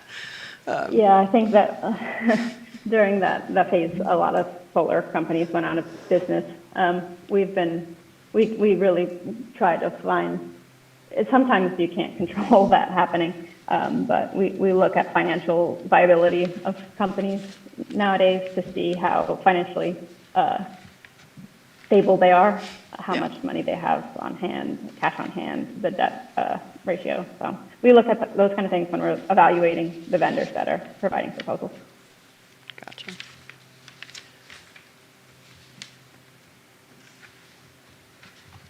So I'd be inclined to move forward with the procurement process at this point and get the bids, and with the assumption that we would then review them and make the next vote to approve and move forward if it is in line with our expectations. And that would mean negotiating a slightly different contract with NV5 and maybe giving Jason the authority to move forward with that just contains the procurement costs. I mean, we wouldn't go to, the sequence is that the whatever design is sent to GSA happens after you hire the contractor. So hopefully by, December, you'd have a contractor who was going to deliver the product at a price that was within our budget, and then we could go ahead and know all the costs involved before we made a decision. Yeah, I think we're saying the same thing. I think we are too. Wow. Yeah, so, but I want to go to Tobin's point, which is he Yeah. is disappointed we didn't put up storyboards or whatever the equivalent. Story poles. Is that something that's viable to do that? It's challenging but doable, being the cantilever scenario, which was tricky to do. But I think you could do something that represented the rectangle points. We might have someone in our staff that might be able to do that for us. Do you guys have people ask for that, Zoe? I haven't heard of this, that I've seen people ask for rendering, but that seems like a much more appropriate look at how you're the actual of what the arrays would look like.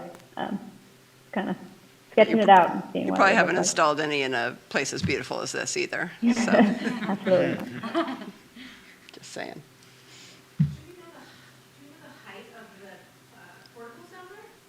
Yeah, that was one of the things that I think we were looking at. I think they are about We're gonna 12 measure. feet. but Yeah, I don't know that we ever ever did. got the exact number. They're probably about We 10 think the to 12 roof of feet from those is about the low end of the canopy. Yeah, and that's why we, along with the fact that they're there, we didn't do it down They've got there. an 8-foot ceiling plus the attic space of 2 feet. They're more like, they might be pushing 13 or 14 feet off of asphalt. I think all we need was just, I just want to see the low point and the high point. Yeah, of the four corners, yeah. And yeah, that's the main thing. I can stretch that out in the third dimension. What was the width you mentioned to us? 100 feet and 5. Yeah, the 40, 40 but you might have 15 or 20 feet out towards the soccer field. It's kind of hard to get you're, like, that would be a 30-foot pole or something, or 40-foot pole at that point, potentially. Yeah, probably That's just the high side, probably cantilevered just the out. low end on the parking lot itself. the cantilever's only north and east and west. I mean, north and south. Cantilever's All directions, 4 directions? correct? Zoe? I have a pic- It's just on one axis, Yeah. so it looks like a T. It'll only be like this. It'll supposed to be like that, yeah, and it's usually about 5%. So there's tilted. no cantilevering Yeah. east or west. It's only north and south. That's right. Right.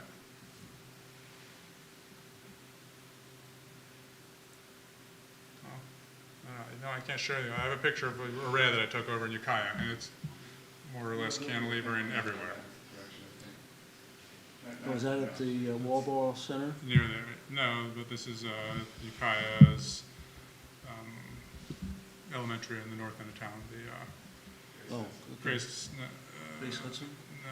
no, Columbus, or whatever. the one up by the Waldorf School. Oh, the north, yeah, okay. So there's a row of poles down the middle, and it cantilevers. Yeah, I would call it cantilever in all directions, I guess, because you've got main beams running on slope, and then you've got purlins running horizontal. And maybe you have that picture again. Yeah. Picture's worth a Yeah, thousand there you- words. There you go, Michael. See, that's, yeah, so that first pole is back 8 can't feet or be. something from the end. No, I don't think it's 8 feet, because you can see It's it. about 20 feet, so this is That about way, no, 20 but- feet, if you can see my mouse, and then another 20 feet. Right, but how many modules counting from the close side to the far side away is that first pole? This way? Sorry, Yeah. I Yeah. can't follow what you're saying.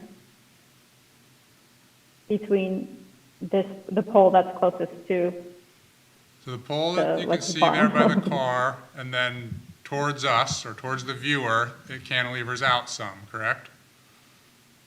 That pole isn't right at the edge of the array. it's pretty close, but yeah, you're right, it's not. But it's only in a single direction. Right. I don't know how There's a greater to explain it, distance. sorry. Yeah, right, of course, the cantilever is more north and south, but there's only, in 100 and something feet, there would maybe be 4 poles. Probably around that number. So you've got cantilever in all directions, not a lot on the very I end. totally agree with you. Yes. Thank you. So I think the question is, do we feel like we can move forward with procurement before doing the story polls, or do we feel like we must do the story polls before we can tell Jason to go ahead with the Definitely procurement prior. contract? I'm happy to go ahead with the procurement process to get it going, and that the story polls are part of the process of making a final decision. And as I read the numbers, I mean, we're wasting $40,000 if we bail at that point. Yeah. Plus the 5 or 10 we put in since June. Sounds like a motion. And we rewrite the contract to articulate that. Would you like to so move? I'm not going to rewrite the amendments to the contract, no. But No, I mean, would you like to make a motion along the lines of what you just said? Yes, do you understand what I just said, Aaron? Okay. She's got it. I'll second. Is there any further public comment before we vote on the motion to move forward with the procurement process and contract? I see no one. All right, let's do it. Student trustee Finland? Yes. Trustee James? Yes. Trustee Morton? Yes. Trustee Schaefer? Yes. Trustee Holm? Yes. Trustee Griffin? Yes. All right, thanks, Do we everyone. have any high school students who could do 3D modeling Ooh. software? Renderings and such, great A idea. foggy day with a foggy day with a Sounds like a hologram project. would be the Yeah. way to do it. Yeah. We also have wood shop here, right? It's not hard to build a story pole, is it? All right. Dawn, you're up. Thanks, Zoe. Thank you so much, Zoe, really appreciate it. Thanks, everyone. Item 10.2 is the Phase 2 update. All right, been an active couple of weeks here. I bet. Well, they're so far past their deadline that it, you know. Yeah, yeah. Is this typical? It can be, you know, I've had other occasions where it hasn't been breaking at the end like this, but there are occasions that happens. Yeah. So anyway, why don't we do it in the first slide? Okay, dollar wise, financially, we're right at our budget and a little bit over actually, but we did add some of the phase 3 stuff, so. Well, I think we're about 22,000 over our overall budget, but that leaves room for some more change events that haven't been brought to us. So from a financial point of view, while we were optimistic and we wanted to save half of it for phase 3 on the contingency, that didn't happen, but we're not, you know, out of bounds on our budget, you know, we're just where we are. And we did add the roofing and got a the roof couple done. other phase Yeah. 3 things. So I feel pretty good where we are on the dollars, and I don't see this deviating from between now and the end. So I think that's one win we could talk about. So maybe next slide. So schedule-wise, yeah, they're always finished in August, but that was just the generator. We were trying to finish the rest, you know, 2 months prior, if not 3 months prior. I can't remember the date now. It's got pushed so many times. But where we are right now is, I mean, I'd like to thank quite a few people because I'm just the project, the owner's representative. I'm just the old man waving my arms around. But I've had some help. Claudia has been really good. Claudia with QK has been leaning in on Lathrop because she's had a working relationship with them. I've got Tobin's keen eye on it, and Wind Spirit coming and participating. So they've kind of woken up in the last couple of weeks and really got their contractors to get the staff or get the manpower here to get done of recent. I know they've had some trouble. You know, they were, I think, overly optimistic on how much manpower they could get here on the coast to do the work. I think any contractor would be challenged with it, but I think they burdened the superintendent, Eddie, too much of doing too much at one time, which contributed to it. They did have to fire one subcontractor and bring another one on. So they've had their challenges, but that's on their court, you know, not ours. So anyway, where we are now is the tech center has been punch list. It has a list of things to do, but you know, nothing insurmountable. It's been signed off far enough to occupy. The gym is similar case. There's a fire alarm above the kitchen that has a short that they need to shake out. The health department's been through the site and approved things. They had like 3 items. One was put soap in the hand washer. And the other 2 were similar, and those are done already. But the kitchen's not approved. Yeah, Tobin took some pictures today. I've been kind of remiss on getting progress photos. You can see it's done, but there's things still opened up. The sheathing around the hood is not there yet. That's probably one area where they need to button up quite a bit more, but from an approval and a functioning point of view, it's just about there. What happened really is that we pushed them in the last 2 weeks to really get going on their thing, which left Tobin and company no time because there's move-in time and get acclimated and add whiteboards and other things. We really didn't give them the time to do that, given they're at the last, nth hour doing things as they were. So we're getting in there by the skin of our teeth, put it that way. But I'm happy to hear that people are happy with the spaces, what glances they've gotten of it. And, Marshall's been in there a little bit, and he says the staff are happy there. And Tobin's been happy. Other than the timing, Tobin's been happy with the outcome. It's like some tweaking in the photo lab, but that'll come. Probably You have to assign someone to paint that stuff black? Yeah. I even asked Tobin a question. Well, there's no windows in there. What's going on? Yeah. But it's enlargers that project, and you just don't want that light bouncing around. And right now, the blinders are kind of a blonde maple, and the ceilings are white. And that doesn't sound too significant, but when all the lights are out, it becomes significant. I'm learning that, and I don't think the architects had known that either. But we'll have to tweak those, and it'd probably be better to tweak those after this contract's done.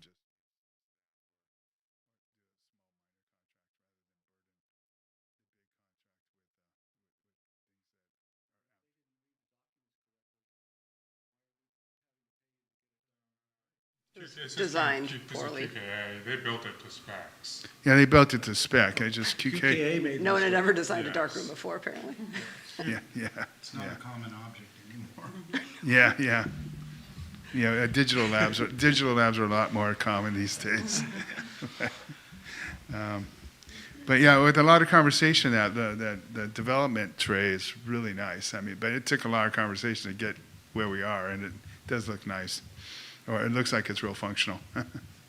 So, the real potential issues out there, other than just getting done, is getting the temporary classrooms out of here. Because Caltrans.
Yeah, we want to do storyboards, yeah, or story poles, yeah.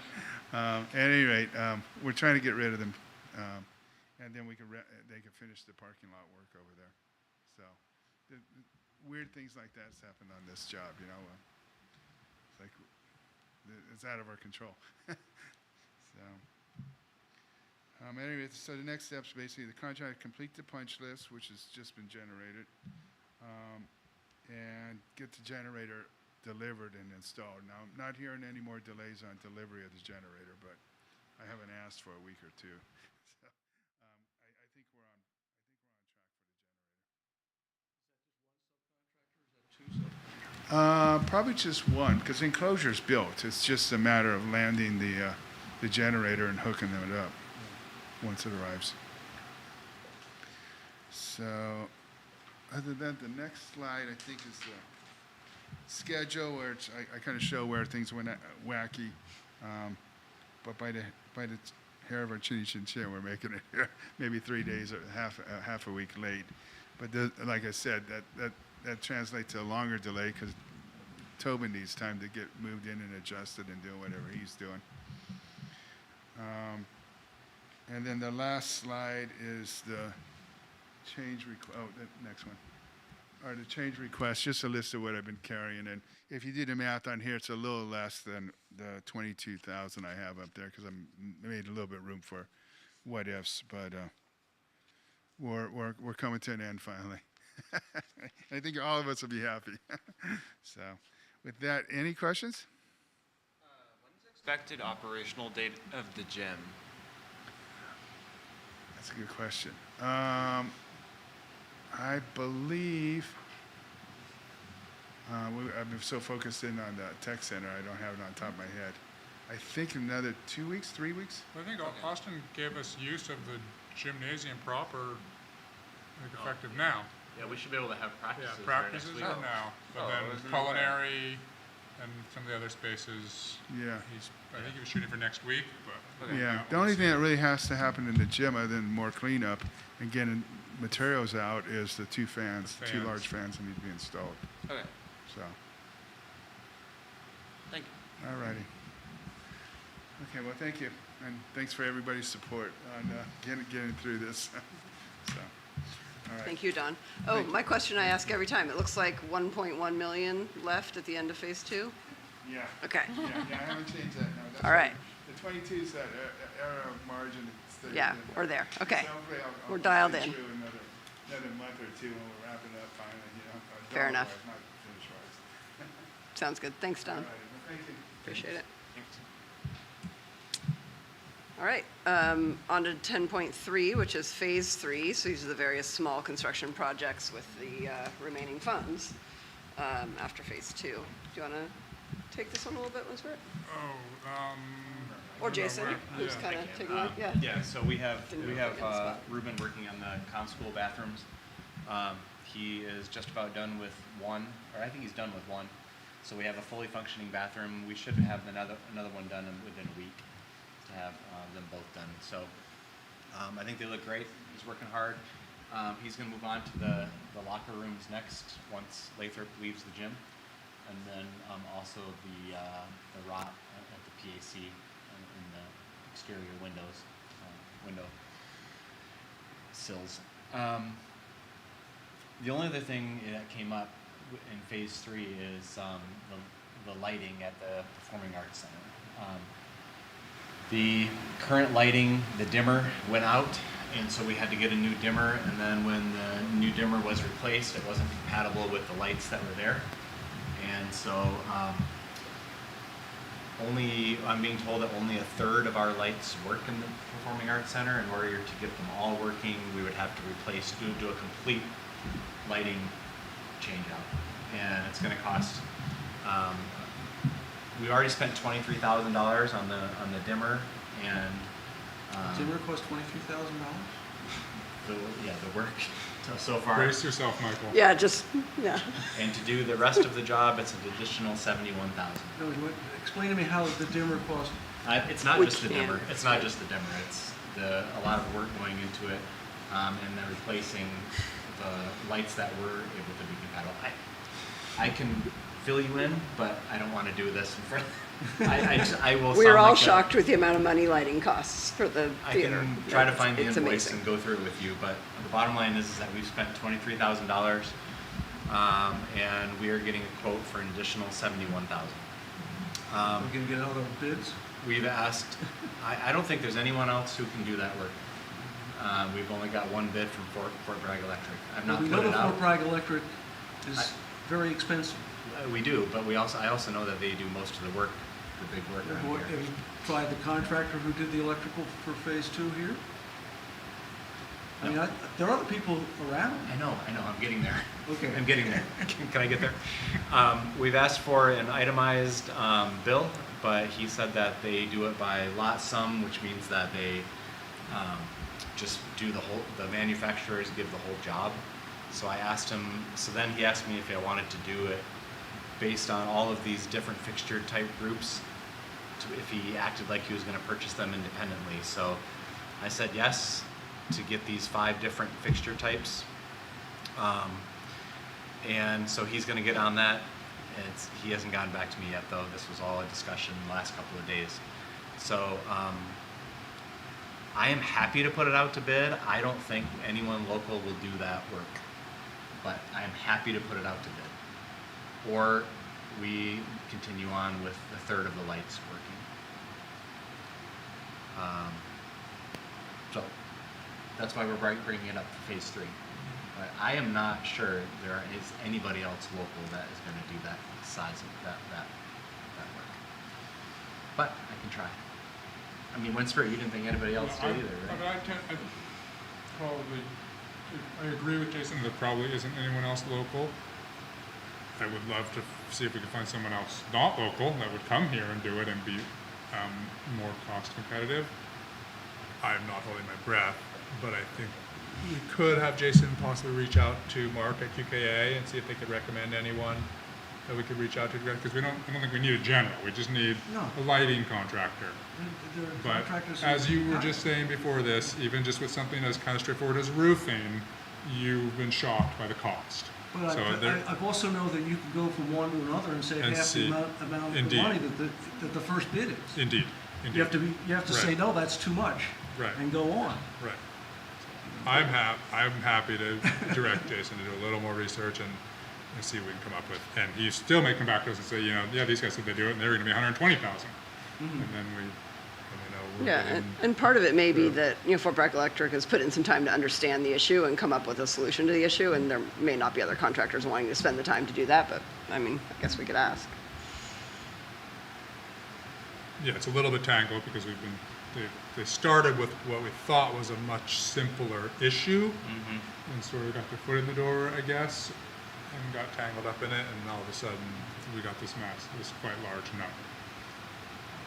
So, but clearly they're getting compensated for what they've done already, and they've been in this business long enough. They bring every truck, and every truck has a daily charge.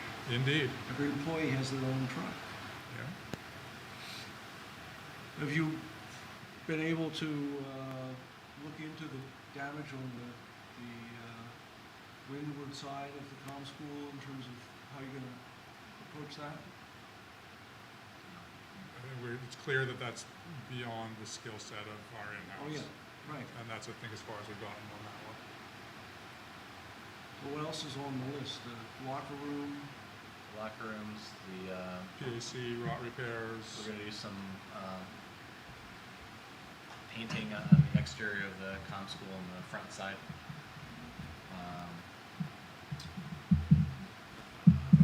Possibly some work in the wood shop, but if the kiln wood shop, went there, yeah. then that's less. But Yep. the wood shop still needs some that's, I think, perfectly within the wheelhouse of our in-house. So, Yeah, and then the So, field work that we've talked about. Replacing the 2 exterior doors at the wood shop, removing the exhaust vent from the roof and patching that, removing all components of a spray booth, build new workbenches, install new electrical outlet for the kiln wood. No, that's not happening there anymore. What about the kiln? I think they decided to put it down in the community school. Where? In the The old science room? science room. Is that still the plan, Tobin? Down there. It's down there. There's a possible electrical issue though. But I we was have going to say, to figure that out. is there enough power down there in that classroom? Well, we're working on it. I don't know, I haven't been privy to those details. I think the wood shop's always a fallback alternative. I don't think these kilns are massive, so if it needed to move, I'm sure it could. Yeah, and then there's the field renovation work. So- And we have talked about the tennis court. I don't think we've made any progress with, is MCRPD No, they haven't gotten doing back to anything? Okay. And we have to add the bus barn to the list? No. No? I mean, I think that was hopefully fixed today. Painting the exterior of the PAC, that's on the list. Anything in any outlying schools? No. We have a regular deferred maintenance list. I think That's those ones. it'd be great if we could possibly see if we could get a local contractor to do the painting once, if we can take care of the rot repair in-house. I think that could be a way to expedite some of the work and take some of it off our one person. Lots of people paint. I'm glad we're doing all this stuff. Some of them are good. I hope we get back to reading, writing, and arithmetic at some point. Yeah. Once we're fully modernized. All right, so it sounds like you have your guidance on the lighting. Anything else for phase 3 to talk about now? Are we good? I don't think so. Okay. Any public comments about phase 3? I don't think we have a vote, so it's just discussion. All right, we cut 10.4 because it was duplicative, so 10.5, student cell phone use during school.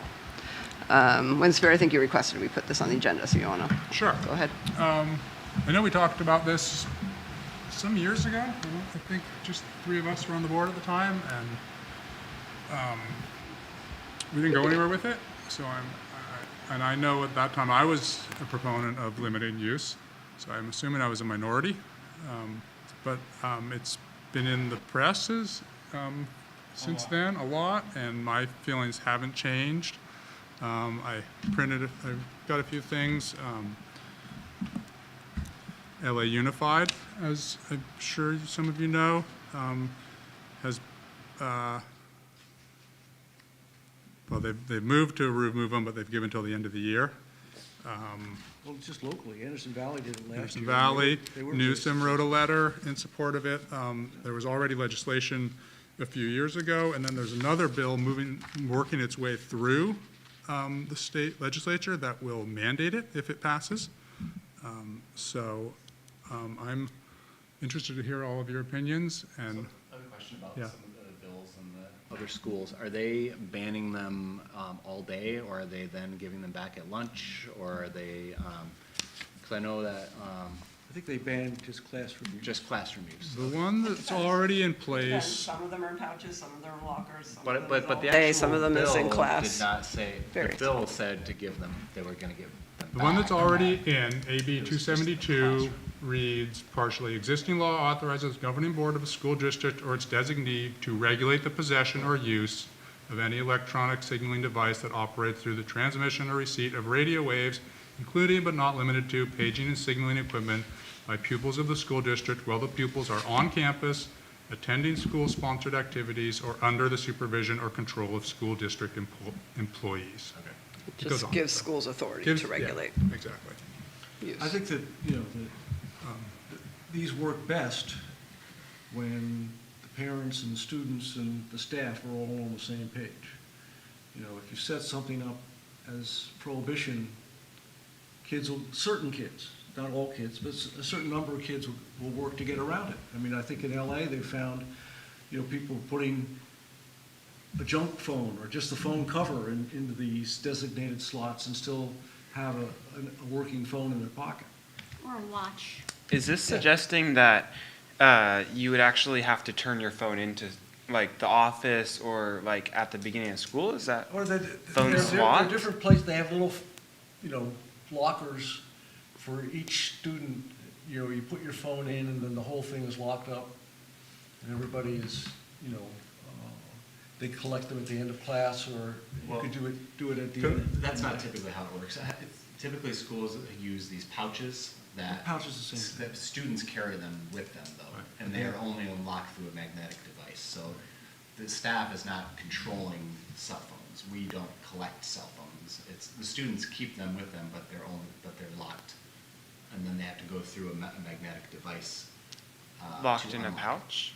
To unlock. To So unlock let's the back up. pouch. I personally don't feel like I have a method that I'm in support of. I would like to see Jason and admin sort that out. I'm in support of restricting the use So for the currently- entire day Sure. for students of all grades on all So sites. including lunch, including. All, Okay. yes. So currently, the policy is off and away during class. Which policy? Oh, our policy. Yeah. Right. Yeah. So how's that enforced? Teachers are supposed to enforce it. So teachers are supposed to, Well, it's in their classroom, so it's off and away during the class. So teachers are enforcing that policy because it's there in their classroom. I think it'd be great if Kim and Tobin don't mind, if they could each speak just very briefly to what the policy is in their school and what the practice seems to be. That would be very useful. Kim, do you want to jump in real quick? Absolutely. Thanks. That way we're not guessing at what things are. Yeah. Hi, yes. Yeah, at the K-8 site, it has been ever since it was lovely for many years. We didn't have cell service on the K-8 site, and it was fantastic. And then one day I started Then there getting was that texts, day. and I was like, oh God, here it comes. But so since then, we have been off and in the backpack all day long. As soon as you set foot on campus, when you are released in the afternoon at 3:20, you may use it to connect with families to get it. So that's during class time, during recess time, anytime you're on campus. If a student has their phone out or in their pocket, it is confiscated. The first time they can pick it up at the end of the day. The second time they can pick it up at the end of the day. The third time it's a parent pickup, and every time after that. I would say, do we still have kids every once in a while sneaking into the bathroom and checking their phones? Sure, just like any other rule, or avoiding the pouch in some way. There is that type of thing. But it's the duty of all staff on campus, myself included, to monitor and ensure that that is happening. So, And did parents have input to those rules? when we first did it, no, it was just something that it was very worrisome to me to have on campus. And so we kind of got together as a staff and said, this is what we should do, off and away. And isn't there also something going on about teachers reading a certain book that has to deal with this? Yes, the Anxious Generation is a great resource for families and educators, and there's a book group that will be meeting, I think on the 29th is the date? 27th? One of those, Yeah. But monthly, I think, is the goal to read and process it, so.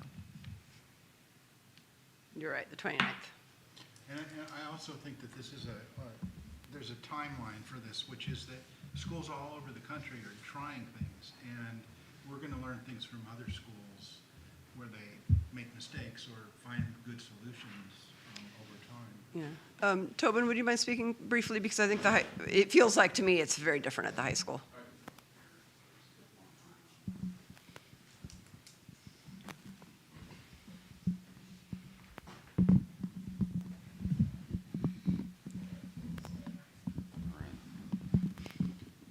Yeah, our policy is what Jason said, off and away during class time, so students can use their phones at times at passing period, brunch or lunch.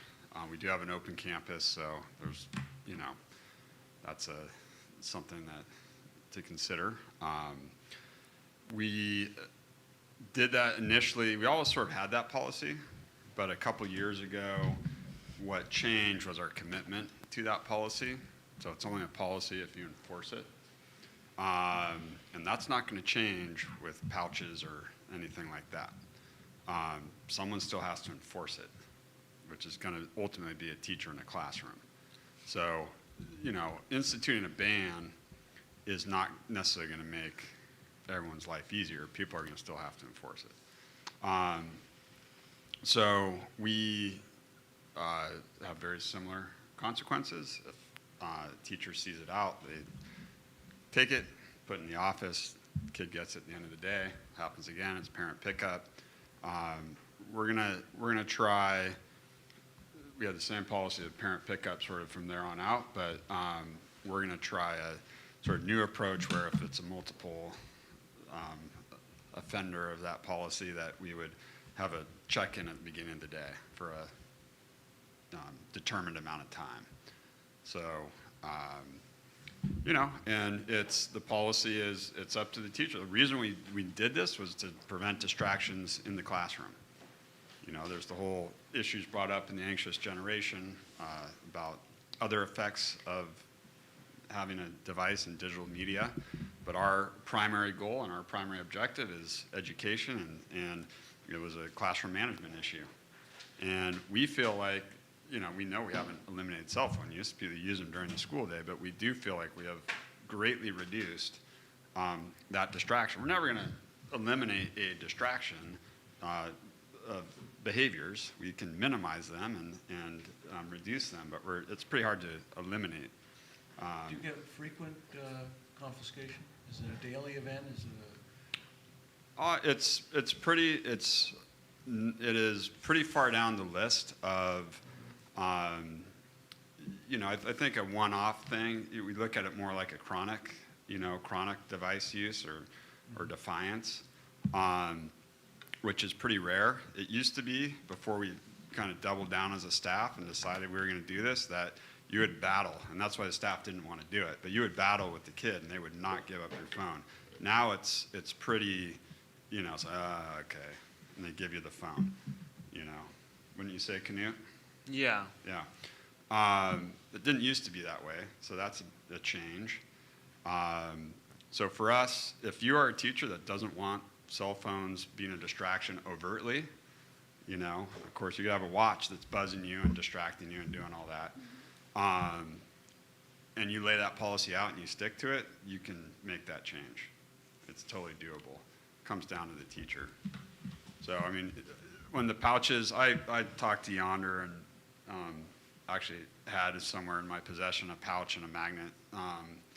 And, you know, there were a few things that were interesting. It was about $5,000 a year for a small high school. It's a subscription. I talked to a couple schools that did it. Every school is different, you know, and they have different reasons for doing it. And there are teachers who would have the magnets and let the kids unlock their pouches. So it's like the same thing. So to me, it's, you know, the solution might run deeper than pouches. So I read Anxious Generation. I'm reading some Putnam. Interestingly, his ideas came up in Obama's speech when he said that people are lonely. He's the guy that wrote Bowling Alone back in 2000 and warned everyone that doing this kind of I thing, that we're in this narcissistic, individualistic phase that we were in about a century ago. And that, you know, community, lack of community, the safetyism that's talked about in that book, you know, there's a lot of issues. And, you know, I don't have the answer to the phone thing, but I do have, as you can hear, a little skepticism that banning phones is necessarily going to get the effect that we want. I also go to a lot of schools and do visits for accreditation, and so I see what like unchecked phone use looks like where other schools are starting, and it's pretty bad. Like, you know, the phones are out and the kids are on them like in every class all the time. You know, so that's what some of these districts are dealing with. Could it be better? Would we like it? You know, I have, even like in this lunchroom, we built this so kids would hang out here. There's a group of kids that play a game on their phone together, but they're sitting in here. They're not downtown, and they're together around a table on their phones. But, you know, so I'm like, okay, do I want to make this room phone free, or do I want those kids in here at lunch hanging out together? You know, there are lots of issues, and I look forward to exploring and asking these questions. But I read all the, you know, New York Times articles about Washington Day School and all these schools that are in the news that are doing this, schools in Florida and LA Unified. And just like you said, it's a little bit different. Some give the phones back at lunchtime, you know, for high school students. There's all sorts of ways that this looks.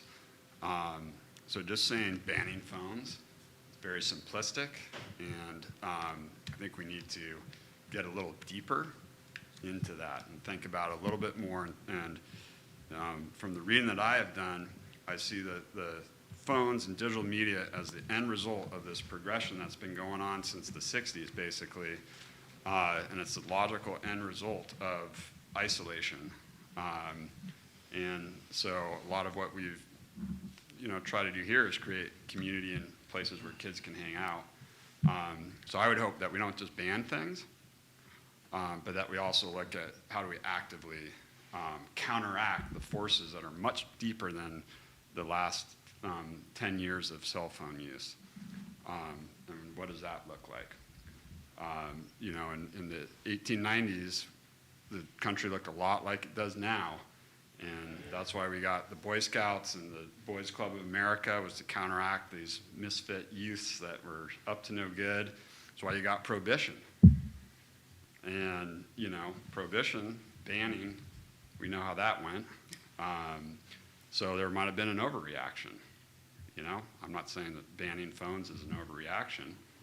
I think also it's important parents look at what their policies are. How do you do that at home? Do we ban them at home or not? So those are questions and things I've been thinking about. Did you reference a book that goes into this century-long curve? So his new book, the first book. What's the name? Last name is Putnam, and the current book is called Upswing. And so like the late 1800s was this very narcissistic, divisive income inequity. It sounds exactly like it does now. And then kind of peaking in the 50s and 60s was a much more, I think, probably ultimately with Kennedy saying ask not what your country can do for you, but what you can do for your country, was this more, and of course, minorities, blacks, women, weren't necessarily benefiting from all this, but it was more of a collective consciousness of, we can do this together. We can put a man on the moon. We can, and then that had degraded beginning in the 70s until current time. So the question is, how do you reverse that? And I think that's a lot, like in the book, they talk about safetyism and protecting kids and not letting them go out in neighborhoods and, things like that. There's just a lot of things. So, so I'm curious to hear, what people's thoughts about this are and what our goal is, in terms of doing this. So. Are there student discussions about these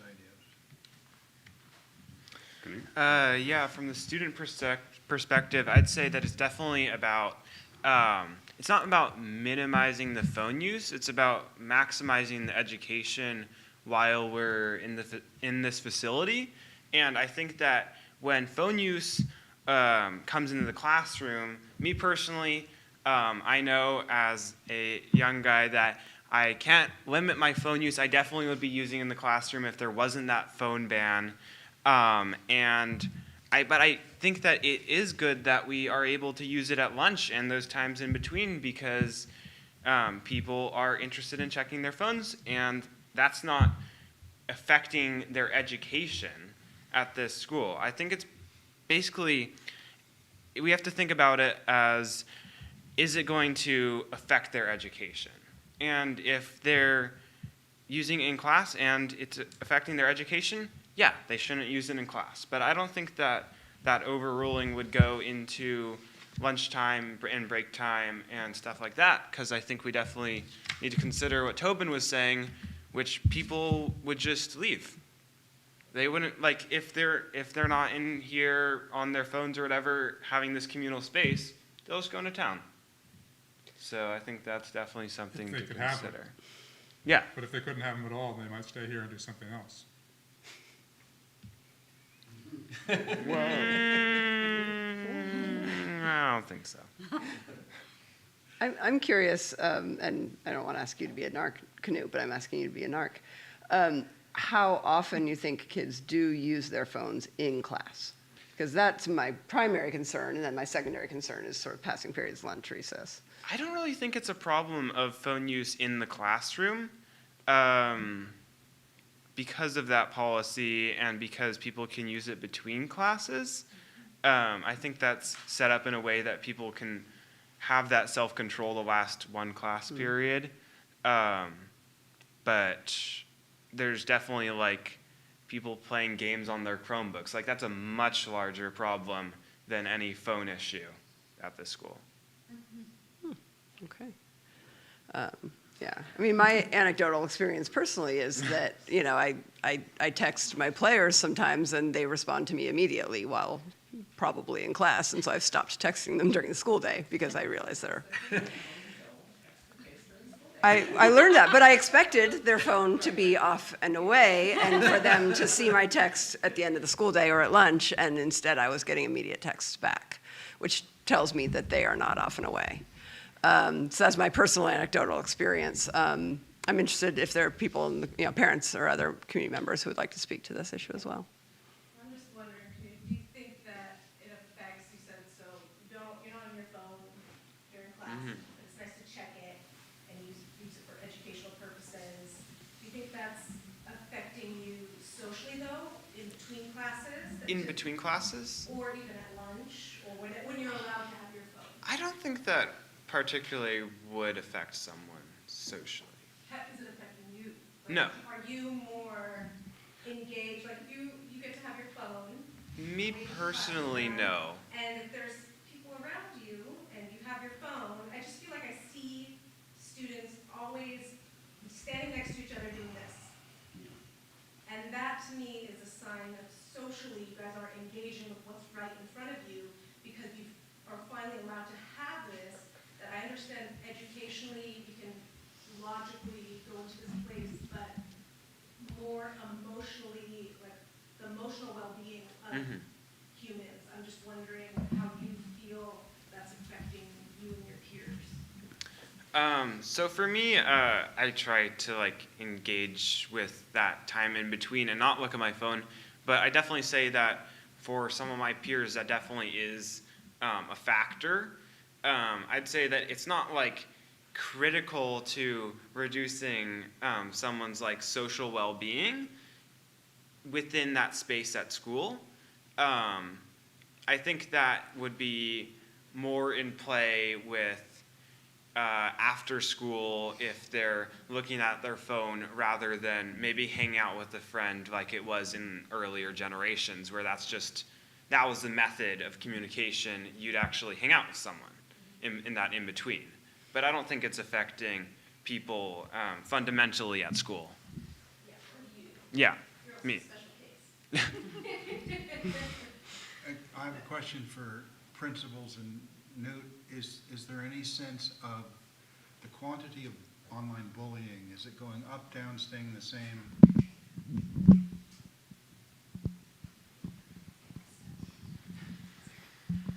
I don't know the numbers off the top of my head, but you can see them actually maybe in the school safety plan that you guys got today, I think. But according to the Healthy Kids Survey, both 5th and 7th graders have noticed an increase in cyber and online bullying over the last time we did the Healthy Kids Survey. So it's definitely, I would say, more.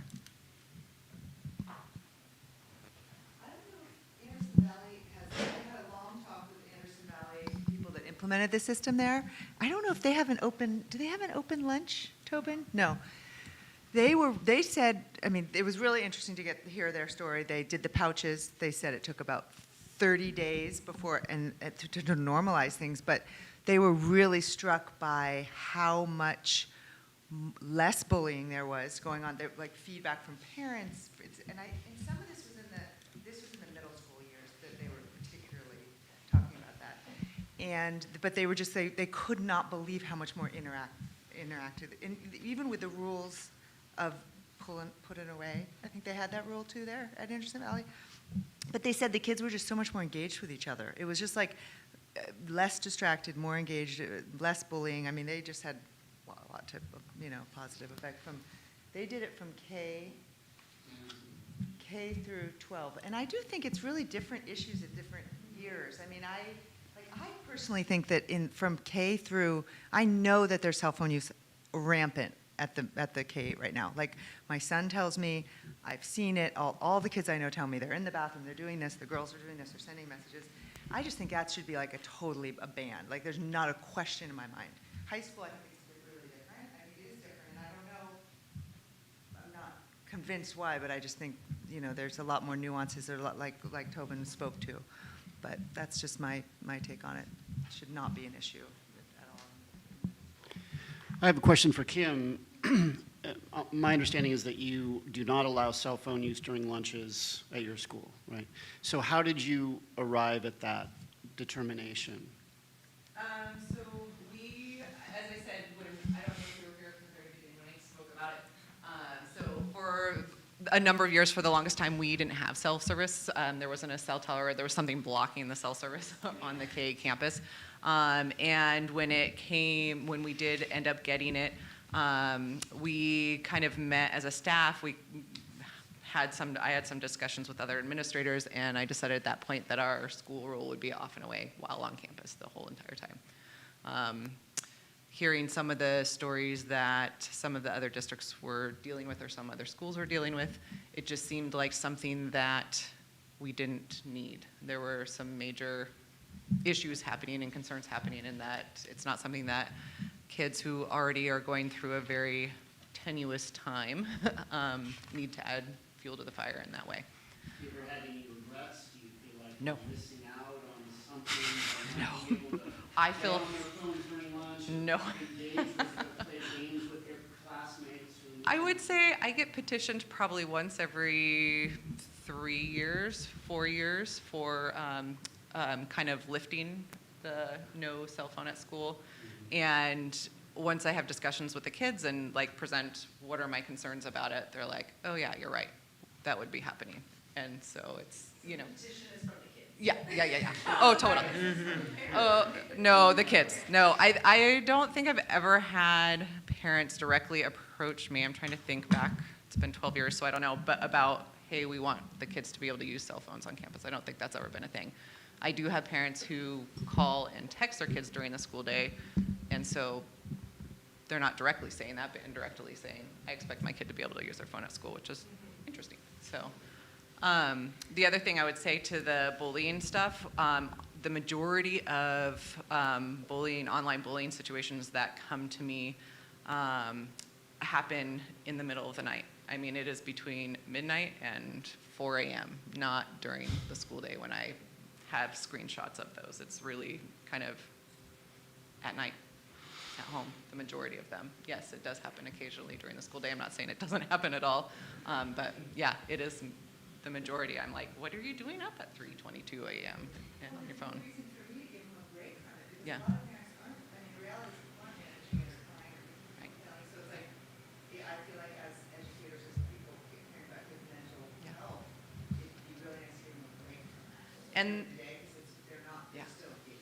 And exactly, and that's one of the things in reading The Anxious Generation that I want to kind of explore and educate myself, staff, and parents about, is one of the things that they were saying is that even if they're not allowed to have it off in the way or pouch or whatever you decide to use it, that their brains are still thinking about what is happening on social media and did they get the likes, and so the distraction is still there and the effect is still on them. And so that's a bigger question than what we can do here at school, but I think we can affect that by educating people in the community also about those types of things. So.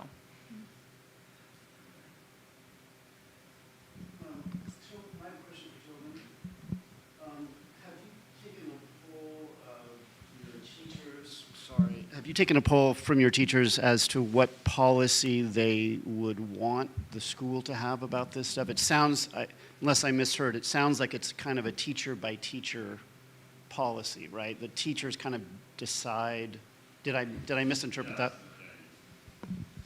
What I said was we've always kind of had the same policy, but there was an inflection point where that had to do with enforcement. So before, there are teachers that don't like confrontation with students. And before, we kind of doubled down on our policy. We really never changed the policy. We fine-tuned it. What we really did is said, we are going to enact this. We are going to follow this. But before that, it was much more spotty in terms of, it was more like everyone kind of doing their own thing. Now, I guarantee you, there are some teachers that aren't super strict about the policy. And that's like a continual recalibration that we always try to do. But it's not that hard to lay it down at the beginning of the year and say, here's the policy, and you take a couple phones, and then you probably don't have to worry about it too much the rest of the year, in my experience. So the, I would say that it is more even than it's ever been. But I could say the same thing about any number of issues, cussing, getting up and walking around the classroom, whatever thing that might be distracting. Yeah, it's not, like I said, with a policy like that, you're not going to get it to zero. And even putting things in the pouches, you could have a burner phone or something. There's ways around everything if they really want it. So, Well, that's my question. Yeah. Whether the pouch option would make it more doable for those teachers who would like to enforce the rule but don't want to be confrontational to enforce the rule in their classroom. That's yeah, absolutely. The teachers that do not like the confrontation, don't like to enforce it, are probably the biggest proponents of like an all-out ban, because there's that kind of, synergistic thing, even though we do reaffirm our commitment to the policy every year. I would say that those two kind of go hand in hand. With the pouches, does every teacher have a magnet? Like if they were to have it in between, you're doing the same problem then, because you would still have to enforce locking it in the pouch and unlocking it in class. I don't know. Yeah, so most. Beginning of the day and then at the end of the day. Yeah, so the question was, do all teachers have the magnet? So a lot of schools have like one entry point into their school because they're all fenced. And so they'd be out there in the morning with the magnets, and everyone would go through there and do that.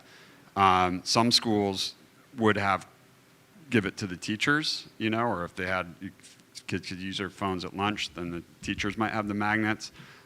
Some might have it like something they put out in the hallway in the morning and in the afternoon, and you walk by and do that. I mean, it's a little bit different.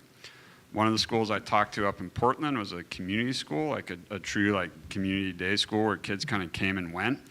And they had a main room, just kind of like ours, and they wanted their kids to talk instead of being on their phones, and that's why they did it. So they had that was kind of the rule, that in that main room that no one was using their phones. Like the situations are all very different. Yeah, like I said, I've been to other schools, and it's like phones, it's like you're just looking at it going, this is crazy. Like there are phones everywhere. And I think that's a lot of, whenever you hear things in the media and you hear about these issues, like, yeah, they happen here too, but we're also pretty unique, and our kids are pretty social and know each other and hang out a lot together and, put in a lot of quality time. So it's all a little different. And I get that a lot when I have educators come from the county or different schools or districts. That's the first question they ask is, how do you get your kids how do you get the kids to not have phones? Like, how did you guys get that way? And I just said, we made the rule right away as soon as we got cell service. And I imagine it being very different and very difficult for schools who have had no policy and they're trying to make a policy. I think that's a very different situation than where we are right now with it. So. That's where I do think that you guys do a good job, but I feel like there's still work to be done. And I'm coming from, my children were in a former school for the last 2 years, and they have a complete no cell phone policy. I'm totally, I understand what we had to do. What we had to do was have complete parent involvement, and that is something that's difficult, but it's necessary. And I feel like that's coming into our community again, because I've been here for years, but just came back again. I do notice that the parent involvement is hard to get just even at open house or back to school nights and whatnot. So I wonder if for the teachers needing that support would help. If parents for the high school or as well as the middle school to have that be something that I don't know how we would go about it, but to have that connection stronger, I think is definitely necessary to go the next level of, I don't even want to say banning it from the schools, because I don't think that that's necessary to ban it from the schools or say that, but to not have it at schools, because they can still have their devices afterwards for whatever the parents arrange that as. But I feel like as adults and the grown-ups in the community, all of these children, we have a reference point of what life was like without it. And so we know we're all addicted to some degree. Like, I have my cell phone with me, I'm doing work on it constantly. And that's something that I'm working on continuously in my household, is having time that we all put it down. We have a lockbox at home. I do my best to try to have that time.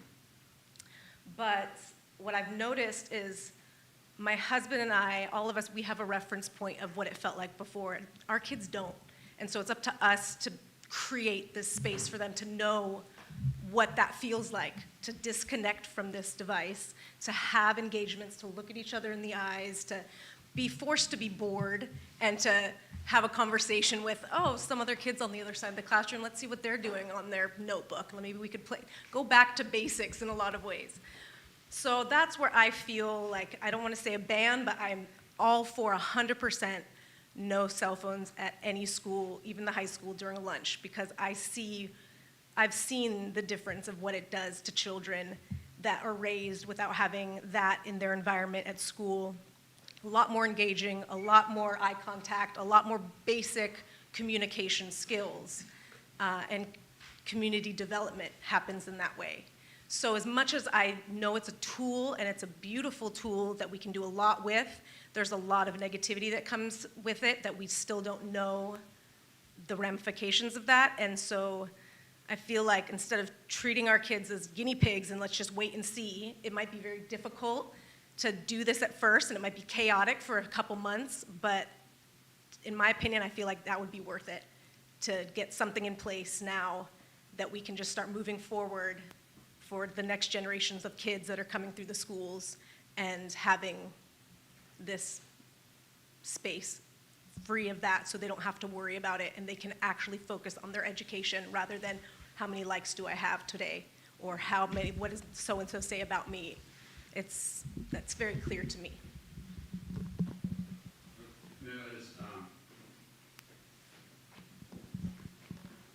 And Priya, I really appreciate you saying that we're all addicted to some level, because we are. And, to me, it's a little bit crazy making, because parents, and I'm speaking as a parent too, give their kids devices, and then we ask the schools to take them away from them. So, I really do think what you hit on in talking about community, and, this happens in some places that are maybe more techie or something in Mendo, where they're like, they have play groups where kids don't have the phones or whatever. But I do think there's a power to that. There are phones that kids can have that can do the basics of communicating without all the other stuff. They're out there for adults too, for the same reason. And so what you said about future, because if you have a 14, 15, 16-year-old and you've given them a device since middle school, we blew it. Because, we kind of blew it, right? But for those kids coming up, and thinking about that way, and thinking about more of a community cultural change, to me, that's like way more exciting than like banning phones in school. It's just like, to me, it's kind of silly in terms of like, we're giving these devices in school, you deal with it and you take it away, and they can have them afterwards, So to me, that starts to get interesting when you start thinking about that way. Well, I would say that I'm so happy to know that so many people are reading this book. I came to, promote it, and it sounds like everyone's reading it, so that's awesome. And if you haven't read it, read it. But he spends about 8/9 of the book talking in great detail about the damage that device use does to our children. At the very end, he has 4 prescriptions for things we can actually do to make things better. And, you know, I understand what you said about we kind of blew it. But what he's saying is, no, we haven't blown it. We can still get it. We can still catch it. And one of the 4 is phone-free schools. There's only 4 solutions in here, and one of the 4, 25%, is phone-free schools. So I know it's a pain and not easy for you, probably, if we went that route, but I do think that it is the correct way to go, and I'm with Priya on that. There are advantages, I know, Knut, to being able to check into your phone at lunch and in between classes and stuff. I get it. I'm just as addicted to my darn device as anybody else, but I don't have any question that a phone-free school is a better idea. So, there you go. So just to clarify the whole process here for that, we are having it's going to start off as like a staff book club, and about 20 or 22 staff members are reading that book. Wow. And so we're going to have our first meeting in September, and then we're going to then open it up for parents as well. So we're going to provide that time for parents too. So yeah, Awesome. So that's happening. So that's Awesome. a good thing. Great. Yep. So happy to hear that. I do want to say too that we just got back from the Japan trip, and that was a cell-free. We just got back from the Japan trip, and that was a cell phone-free trip, and I noticed a difference, and I would love to hear you if you noticed a difference, because one of my favorite moments that I had on that trip was when we were in Miyasa, and we're deep into the trip. It was like the second week or whatnot, and I get up to go, and there's a group of 10 kids hanging around playing cards together. And they were having so much fun, and it was something I hadn't seen in a long time. And just, there was many moments that I was just like, oh, you don't get this. Yeah. And that trip was amazing because of that in a lot of ways for me.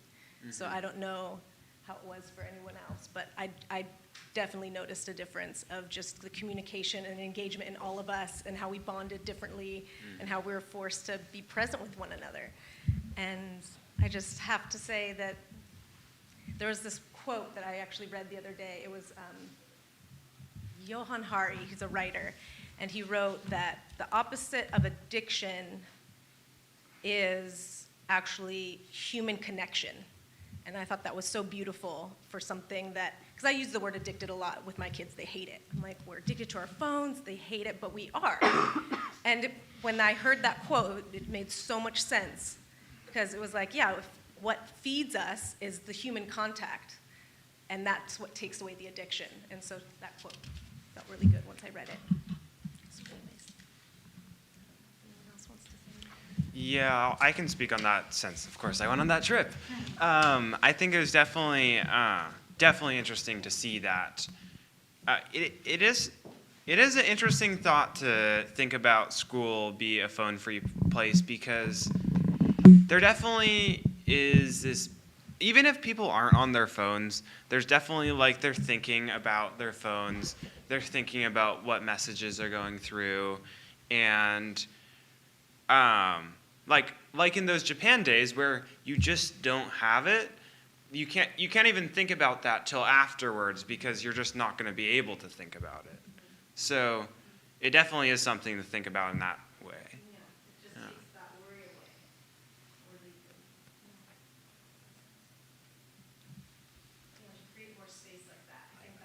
Yeah, like the border. You guys have that space. I mean, I see personally just in my children too, the emotional stress that weighs on them. It's not even, it's like, I understand school is a place for education, and that's exactly my thought process. It's like the emotional takes so much control over their mental space that even in school they can't focus, and they don't have that space to really relax and enjoy a lesson. So.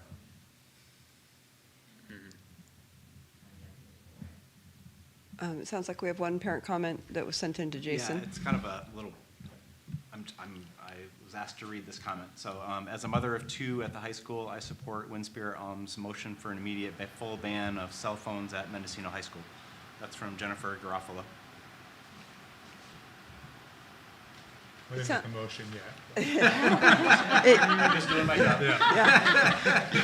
I want to thank Priya and Bess and Jim and Kevin for being here and speaking to this issue, and Canute for your insights as well. Sounds to me like this is a community conversation we want to have more of as a school community. And I don't know if that should be in connection with the Anxious Generation Book Club idea that's happening this fall, or something maybe separate for people who, I am trying to read it, but not everybody can read a 400-page book in a month. I wonder if we want, and I also wonder what the board's role is in this, because it's not our job also to tell the administrators exactly how to enforce policies, but to sort of set higher level policies. So I'm sort of just opening that up as a sort of a question, but I wonder if we should have some sort of a community town hall where people can speak to this, and you know, and the administrators can go back and sort of talk about whether there are, you know, things that can be done to change, you know, if and whether any changes should be made. I'd like Windspear to articulate more what he would do. I mean, obviously, what you want is already at the KAKX school. You wouldn't change anything there. Or would you? Well, in listening to everyone speak, no, I think I would motion for phone-free campuses across our district. So you're happy with what's going on at the KAKX? No, I'm they not have their happy. phones. No, phone-free. You check it in at the office when you show up, you get it at the end of the day. They're Done. supposed to be off in No, a way, I but think, hold on, let me take this opportunity. I will make a motion because I feel strongly, I appreciate what everyone has said. It's made me think about it a little more. I agree 100% with Tobin that this isn't the only problem. There are so many issues and problems that our culture and society faces, and our children in particular face, but this is a big one, and I think we can do something about it. And I know people have spoken about the pouch, and I've heard some people say that there's a psychological component that's alleviated by children having the phone on them, even though it's in this pouch.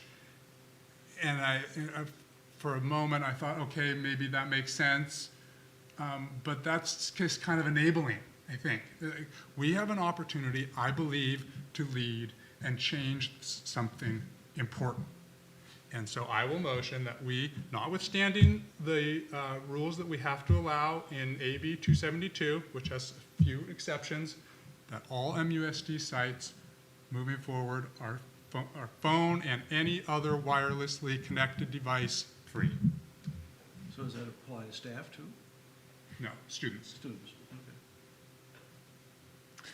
Well, I think before we vote on this, or I mean, even if we get a second, I think that we also should consider that the student perspective is essential in this, and if there was to be any decision related to this, I think it would be best for it to be left to next public meeting, public session for that to be thought of, because it's definitely essential that I get the student perspective since this is about the students. And the parents' perspective also. I think we need to give them a chance to weigh in. I know parents did speak, but parents at large. I go back to what I sort of said before, which is, to me, this is something that needs to be dealt with as a part of a, you know, first have a community conversation about it, and then really have our administrators give us advice as to how they think any sort of changes in the policies could be put in place. Yeah, I wouldn't just go and say, do this tomorrow. I think it's something that we need to spend some time looking at more closely. Windspear, in your proposal, do you mean that kids just aren't allowed to bring it, so don't bring it, or is there That would be ideal, that they leave them at home, but the next best is they check it in at the office or their first class, and then they get it at the office at the end of the day, I would say. clarification on motion, does that Yeah. include Chromebooks? Anything that's got connectivity, Chromebooks are assigned, so no, I'm not saying, I mean, Chromebooks are something that's assigned by the, you're talking about the Chromebooks that we give our students? No, I'm not suggesting we ban those. Those have parameters, correct? And I know there's workarounds, and that could be, I'm sure, addressed further with our tech department, but no means am I suggesting we take those away. But we need to be watches too. Yes, anything with connectivity, anything that can have a cellular signal that can ding and you can check your this and that, whatnot. I hear what you're saying, Knut, but I think this is one, not that I greatly appreciate your opinion, but I believe this is a decision to be made by the board and the teachers, not the students, because I think it's going to be really, really hard to get the students to think about this objectively. Yes, but I do think that getting the perspective at all would be important for a decision like this. Even if they disagree, I think it's essential that we see what exactly they disagree with and why, and just have that to weigh in. Because I am not overarchingly every student's perspective, and it's good to get the overarching perspective. I feel a survey coming on. Yeah, I see this survey. It's cooking. It's cooking.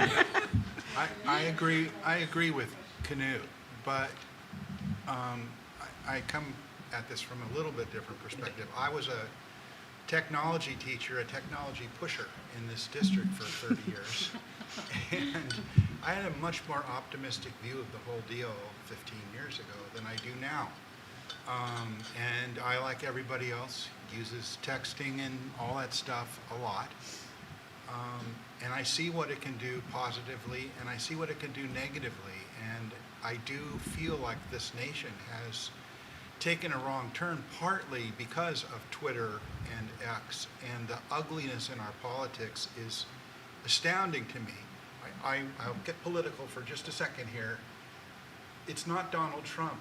It's the people who want that ugliness and negativity is huge. And, you know, it's not just conservatives. It's liberals too. And I think what's more important here, and I really appreciated the principal's comments on all this, is that we be sure that this subject is addressed in the classroom, not once, but a lot, because this is these kids' future. And you don't know what their future is, because 3 years from now, everything you're talking about today will be gone and different, because there's stuff coming along that's just going to blow all of this out of the water. And we're going to be having different debates in 3 years, given what artificial intelligence is doing. And for humans to have any input requires education and conversation. It's not about passing laws, I don't think. It's about making sure that our schools are having kids think about, why is so-and-so bullying? Why is it so much easier to call somebody a jerk in a text than to their face? You know, one of the special things about human beings is that we have whites around our eyes. That was developed there for a reason, and we're sort of ignoring all that now. And kids need to learn that, and I honestly think the most important part of the school day is recess. Forget math, forget reading, it's now recess. Yeah, you got to do all that other stuff, it's really important, but I'm really concerned, and I think I'm really glad we're having this conversation. I'm thrilled. And I think we need to keep having it and keep addressing it, because things are changing really fast. And I'm glad you're reading that book. You know, I am probably the only person in this room who doesn't own a cell phone. Probably the only person who lives in a house that doesn't receive cell phone signals if I wanted to have a cell phone. You know, we raised our kids, you know, with 1 hour of screen time a day. And they're both technologists at this point. So it didn't affect their ability to cope in the modern world, you know, but they learned it from a different perspective. And yet at the same time, I think a ban an outright ban is unenforceable and is difficult to imagine working. But I get the point that it isn't so much the first day or the first week, it's the second year and the third year of implementing. And, you know, I just have a hard time imposing my values on other people. I don't think that works. And I'm suspicious when organizations like schools or whatever say, I know the truth and I'm going to tell everybody else how to think about a particular issue. So I'm going to be a hard person to persuade to vote for your motion because I think it's too extreme. But I agree with Mark and you and everybody else that this is a conversation we should be having. And I think that to me, the issue isn't so much phones or no phones, but it's kids and how to raise them. And I think that as long as the school is a part of that, it can't be the whole part. You know, parents have a huge responsibility in this, and we need to engage them in that fact. That's a hard truth too. So sure, I'm happy to support discussions, forums, leading to conclusion. I don't think we're ready to make that decision tonight. So we have a motion. Do we have a second? Sounds like no. Does anyone want to make an alternative motion of any kind?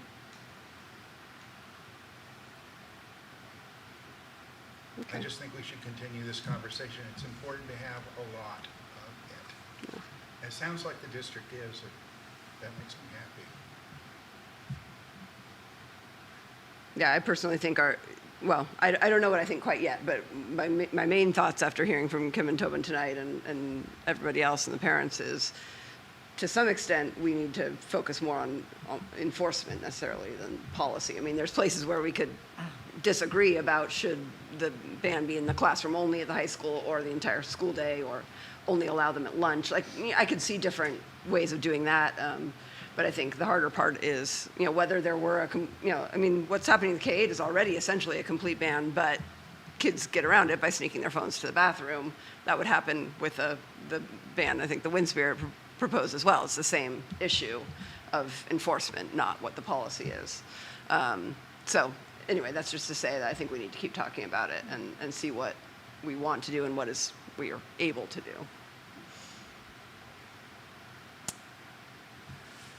Any other comment before we move on? Okay. Priya. I just feel like this would be a great beginning for those conversations to start with families. I mean, this is a lifelong discussion we're going to be having, and it's nice that we're starting it now. But I feel like, yes, it's definitely with families and it's about parenting. This is a great way to start this, and a lot of people don't want to have this conversation with their own. But if we were to take cell phones away from the kids at school, that would be a surefire way to get them to start talking. I think a lot of parents would like the support of knowing that other people are grappling with this. I was just going to say that's something that I've been considering after reading the book is that I was thinking about in the TK classes, you know, doing a little blurb. I'm in the middle of making a pamphlet like I do for lots of things that happen in school of why cell phones are damaging for you. You know, put data points on there, help parents have words to use with their kids. But then also in the TK classes, going in either during back to school night next week, and like encourage them to take a pledge that will wait till high school for a cell phone or a smartphone for their kids. Because one of the things I get asked all the time is like, how many other kids have it? And my kid is saying that everyone at school has it, and it's hard to be that one to say no. And so if their kind of cohort is being introduced to hey, this is a pledge that you can take. This is what the school is promoting, that might start that conversation and give parents support in that. So that's been something that I've been working on and hope to do this year. I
What did you ask, Kim?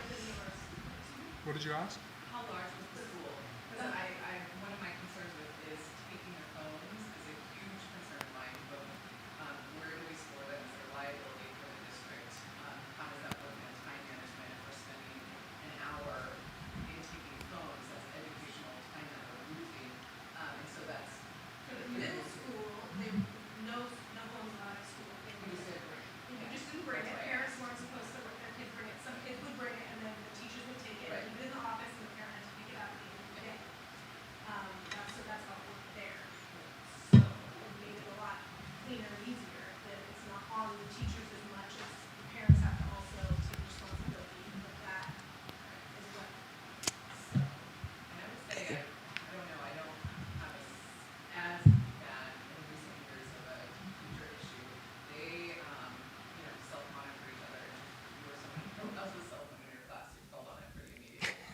It's also something that we talk about every year, beginning of the year. I don't know if Josh can speak to it, but I don't see that as being a problem. Okay, it's also, we have young students, which is much easier to negotiate with a kiddo about it. And we do have kids who are refusing on homework, and it goes to the next level. So, anyway. All right, thanks, you guys. I think we need to move on, finish up the agenda. I really appreciate it. Item 10.6, adoption of the Declaration of Need for fully qualified educators. So this is in the event that we need to have an emergency permit. We've lowered the number because we have all returning staff, so this would only be in an emergency case. So, but we still have to have an allowance for some if we need to have an emergency permit. Okay, so we don't have any now. This is just in case. Okay. No. I move that we adopt the DON for fully qualified educators 24-25. I'll second. Do we have any comment or questions from the public or anyone else? All right, why don't we vote? Yes. Yes. Yes. Trustee Schaefer? Yes. Trustee Ong? Yes. Trustee Griffin? Yes. 10.7, we've got a series of board policies as a first reading. Most of these are the 10.7.2 through 5145.3 are updates, just updates according to the law. But I would like to propose that we bring 10.7.1 back again. I know I handed out a version to you tonight, but I want to have a chance to meet with Kim and Tobin one more time, and our board meeting is pretty quick, and it's only 3 weeks away. So if you don't mind, I'd like to bring it back one more time. We talked about it a lot when we last met. And that's a draft I have in front of you. I handed one out too, but I just want to make sure that we're trying to imagine every single group out there, and if we can treat them all equally somehow. So you're talking about 1330? The whole packet I gave you. Okay. Is all a part of 10.7.1. So I mean, the Yeah, it's just 10.7.1. So under that first section of fees, where there are 3 options, Yep. I mean, my sense was that you were only supposed to choose one. I don't think that's how it is. Okay.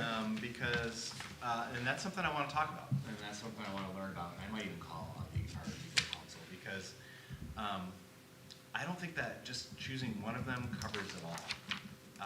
Because later on, it says that groups shall be charged fair rental value when using the facility for where admission is charged, and yet, so it seems like you can't choose option 1 when later on it says that you can charge them. So I just want to make sure that I completely understand this before I bring it for first reading. Yeah, because that was what I was going to question. We spent a lot of time on it, and it's very confusing. Yeah. And yeah, I also think it's confusing. I read it as 3 different options, and you're supposed to choose one of the 3. I didn't love any of the 3. Right. And I don't know what a school-related organization is.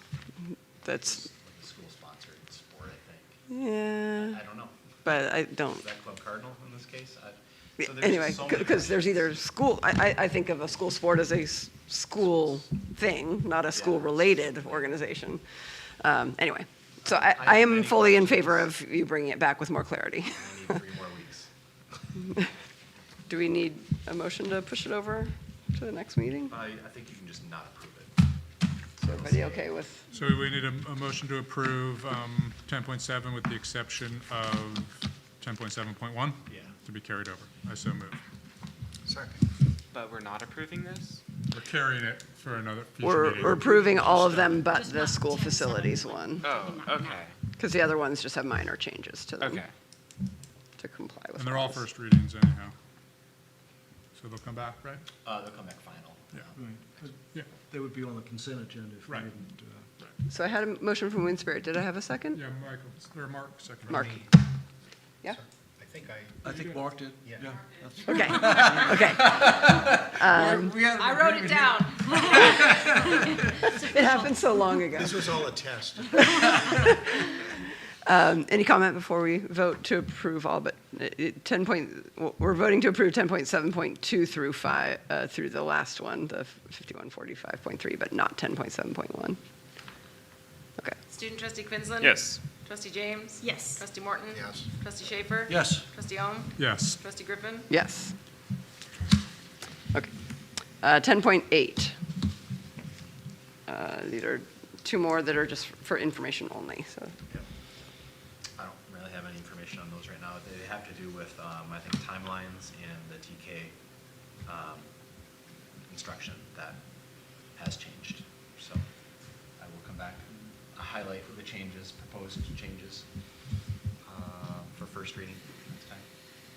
Okay. I'll make sure they're highlighted. Yeah, I continue to have a hard time looking at the policies. Just my background as a lawyer, I always had a red line that showed me what was added and what was deleted. And I feel like in this day and age, a red line shouldn't be so hard, and I don't ever see one. And so that's just sort of my request, is if it's possible to have the policy, just a red line of the old policy against the current, what is being proposed. Because that's what I need to know, is what are we changing? What is different from what is already the policy? Okay. And I never seem to have that. I don't know if that's possible, but that would be my request. I did do some red ink on that one. Thank you. Well, and the options were highlighted, which was nice, but but like, there's some strike through of, but the strike through is of the option. E, on the other document. Keep going. So does that mean that we're proposing option one? No. Yeah, that's what I was proposing. Okay. Was getting rid of option 2. But he had red lines on the Yeah, so later I did document. use red ink and just wanted to. But what is it a Is red the line red ink- is the red of? ink Because new? the current red- policy doesn't have option 1, option 2, and option 3 in it, right? So what is it? The proposed, though, that we bring forward. Yeah. The current one did have option 1, 2, and 3. I'm talking about the current policy that's actually in place. Yeah, let me look. That's in here? I thought it was in here, but maybe I'm wrong. Yeah, the old, I thought I saw some, there's a couple old ones. Well, the first Is one, this- so the way this is set up. This has a is that- category A, B, and so C. this first one, board policy 1330, is the current policy. I believe. Even though it says under development 51624 on it. Yeah, that's the most recent thing I've seen. But it's got the highlights of the option 1, Right. option 2, and option 3 in it. Well, I don't know. So, again, it would be really nice to know what we're looking at, and I don't know what I'm looking at. So. Just, yeah. Okay. So do we need to push those on to a first reading then? Is that what we're doing for 10.8?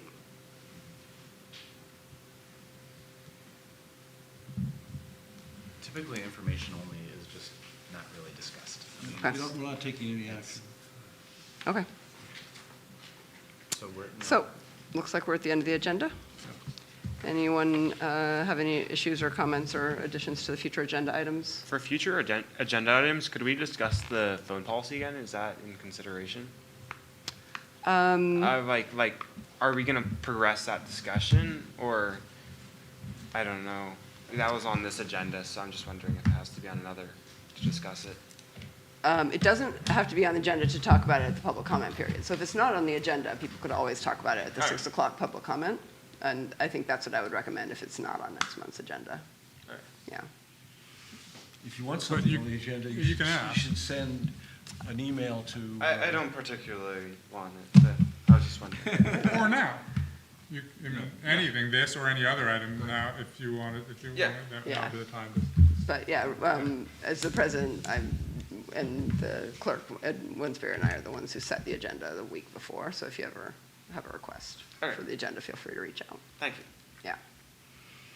Okay, the next board meeting is scheduled for September 12th, right here. We'll see you all then. Thank you, everybody. Do we have a topic for our workshop in October?